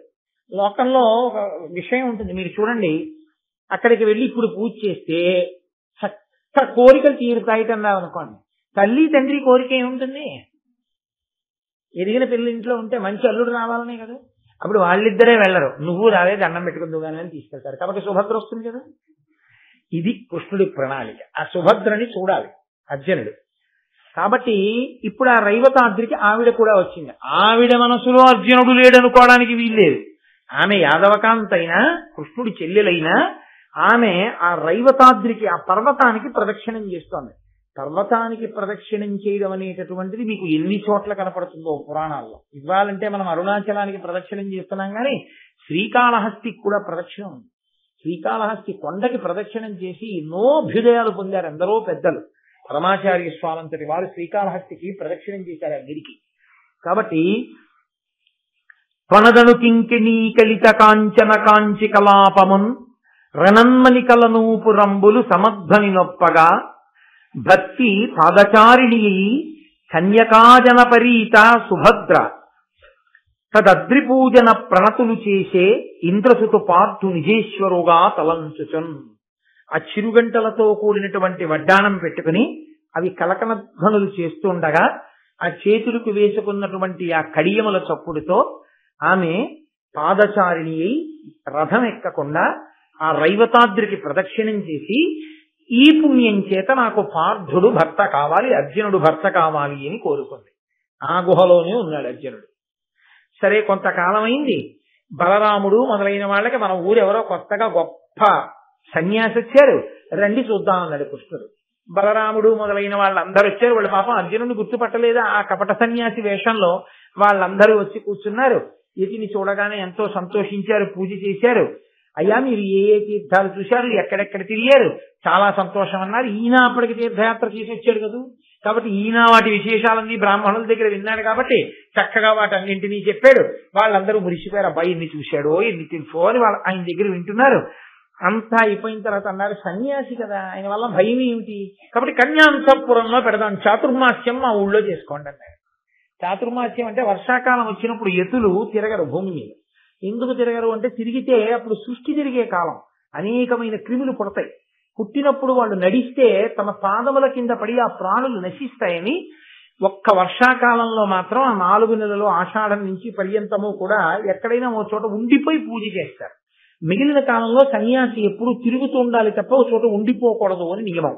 కాబట్టి ఆయన ఈ చాతుర్మాస్యం మా అంతఃపురంలోనే చేసుకోండి, బలరాముడు అంతఃపురం శ్రీకృష్ణుడు అంతఃపురం ఎందుకు, సన్యాసి ఎక్కడుంటే మాత్రం ప్రమాదం, కాబట్టి కన్యాంతఃపురం సుభద్ర అంతఃపురంలోనే పెట్టేద్దాం. ఇటువంటి మహాత్ముడికి సేవ చేస్తే ఈ 4 నెలలు ఈ మహాత్ముడికి సేవ చేసిన ఫలితంగా మంచి భర్త లభిస్తాడు ఈవిడికి అనుకున్నాడు వెర్రి బలరాముడు. అందుకని తీసుకెళ్లి ఈ అర్జునుణ్ణి ఈ కపట సన్యాసిని సుభద్ర అంతఃపురంలో పెట్టాడు. పాప ఆవిడ రోజు చెయ్యవలసిన పరిచర్యలన్నీ చేస్తోంది సన్యాసి అనుకుని. ఆవిడ ఓ రోజున ఈయన అడిగింది. ఆవిడ మనసు బయటపడిపోయినాడు. ఆవిడంది, అయ్యా మీరు ఎన్నో ఊళ్ళు తిరిగారు, చాలా తీర్థాలు తిరిగారు కదా, ఎప్పుడైనా ఇంద్రప్రస్థం వెళ్ళారు ఏమిటండి అండి. అయ్యో వెళ్ళకపోవడం ఏంటి, చాలా మాటలు పెడుతుంటాను ఏమిటి కథ అని అడిగాడు. ఏం లేదు, అక్కడ అర్జునుడు ఉన్నాడంటారు కదా, ఆయన ఇప్పుడు ఇంద్రప్రస్థంలోనే ఉన్నాడా, ఎలా ఉంటాడు ఏమిటి. ఆవిడ మనసు బయటపడిపోయింది అక్కడ.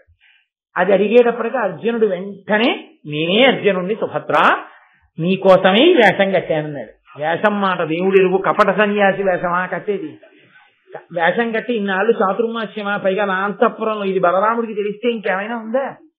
ఆయన అన్నాడు, తిరిగి ఎందుకు, క్షత్రియులకి గాంధర్వ వివాహం ఉంది, నేను వివాహం చేసుకుని తీసుకుపోతాను వచ్చేయండి. అలా వద్దు, పెద్దలైన వారు కన్యాదానం చేస్తే బాగుంటుంది. అన్నిటికీ ఉండనే ఉన్నాడు కదా మహానుభావుడు, లీలా నాటక సూత్రధారి. కాబట్టి కృష్ణ భగవానుడు ఉన్నాడు, ఆయనే చేస్తాడు మా అన్నయ్య పెళ్లి, కంగారు పడకండి. ఈ కృష్ణ పరమాత్మ ఏం చేశారంటే సుభద్రతో అర్జునుడికి వివాహం చెయ్యడాన్ని ఇష్టపడే వాళ్ళైన వాళ్ళందరూ ఎవరున్నారో ఆ దేవకి, వసుదేవుడు, సాంబుడు, సంకర్షణుడు, సారణుడు, సాత్యకి, ప్రద్యుమ్నుడు, వీళ్ళందరికీ చెప్పి వీళ్ళందరినీ ఇక్కడ ఉంచి, అన్నగారు బలరాముడు యాదవకాంతని వాళ్ళకి ఇవ్వడం ఏమిటంటే ఒప్పుకోడు. అందుకని ఆయన దగ్గరికి వెళ్ళి, ఆయనకి పాపం ఎక్కడైనా పూజలు జరుగుతున్నాయి, ఎక్కడైనా పెద్ద పెద్ద విశేషాలు జరుగుతున్నాయంటే చాలా సంతోషం, వెళ్ళిపోతాడు. ఒక్కొక్కరికి ఒక్కొక్క సంతోషం, ఒక్కొక్కరిది మంచి లక్షణం, ఒక్కొక్కరికి అర్థం లేని సంతోషం. అలా ఎందుకు చేస్తారో తెలియదు. నాకు తెలిసి ఒక ఆవిడ ఉండేది, మా దూరపు బంధువు. ఆవిడ ఏ సినిమా అయినా సరే, అది ఏ సినిమా అన్నది అవసరం, అది మలయాళం కానివ్వండి, తమిళం కానివ్వండి, లేకపోతే తెలుగు కానివ్వండి, ఒరియా భాష కానివ్వండి, అందున ఆవిడకి మార్నింగ్ షోకే వెళ్ళాలి. వచ్చిన రోజు చూడాలి, ప్రతిరోజు ఆవిడ అలా సినిమాలు చూసేవారు. నేను ఎప్పుడైనా ఆవిడ్ని దీని కథ చెప్పు అని అడిగామనుకోండి, ఇందులోని మొదలుపెట్టి ఆవిడ ఇంకో దాంట్లోకి వెళ్ళిపోయేది. పాపం అన్ని చూడడంలో ఆవిడకి ఏ ఒకటి సరిగా పూర్తిగా గుర్తుండేది కాదు. అదేంటి అలా, అది కాదు కదా, ఇంకో సినిమా చెప్పేస్తున్నాను అంటే ఎన్నని చెప్పను నాన్న, ఇన్ని చూడటంలో నాకు ఏమి గుర్తుండవనేది.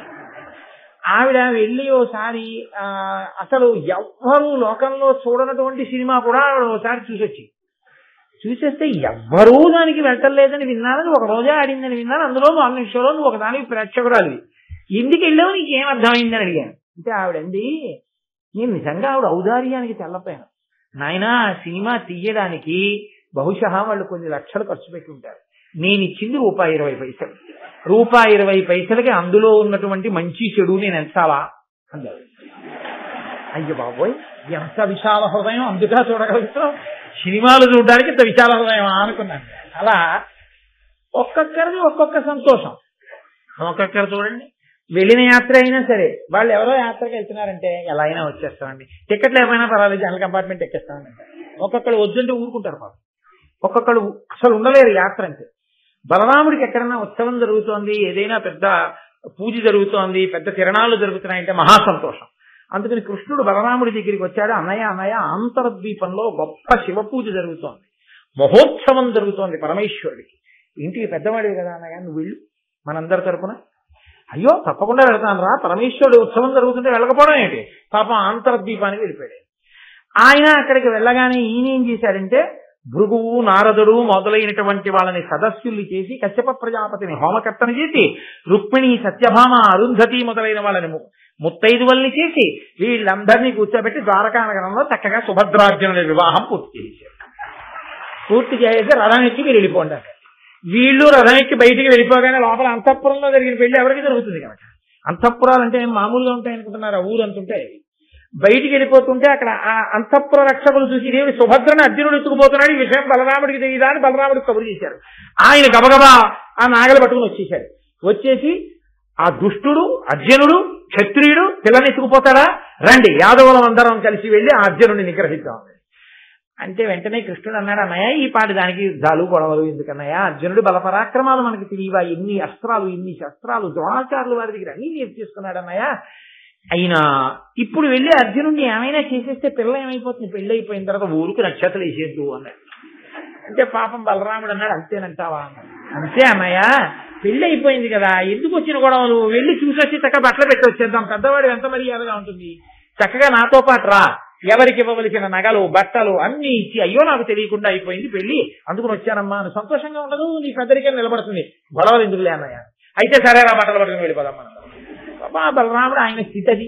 కృష్ణ భగవానుడు మహాభారతంలో ప్రత్యేకించి ఆయన అవతారం అబ్బో అద్భుతమైన అవతారం. ఎక్కడెక్కడ ఎవరిని కలపాలో అలా కలపడం వల్ల ఏం జరుగుతాయో ఆయనకి తెలుసు.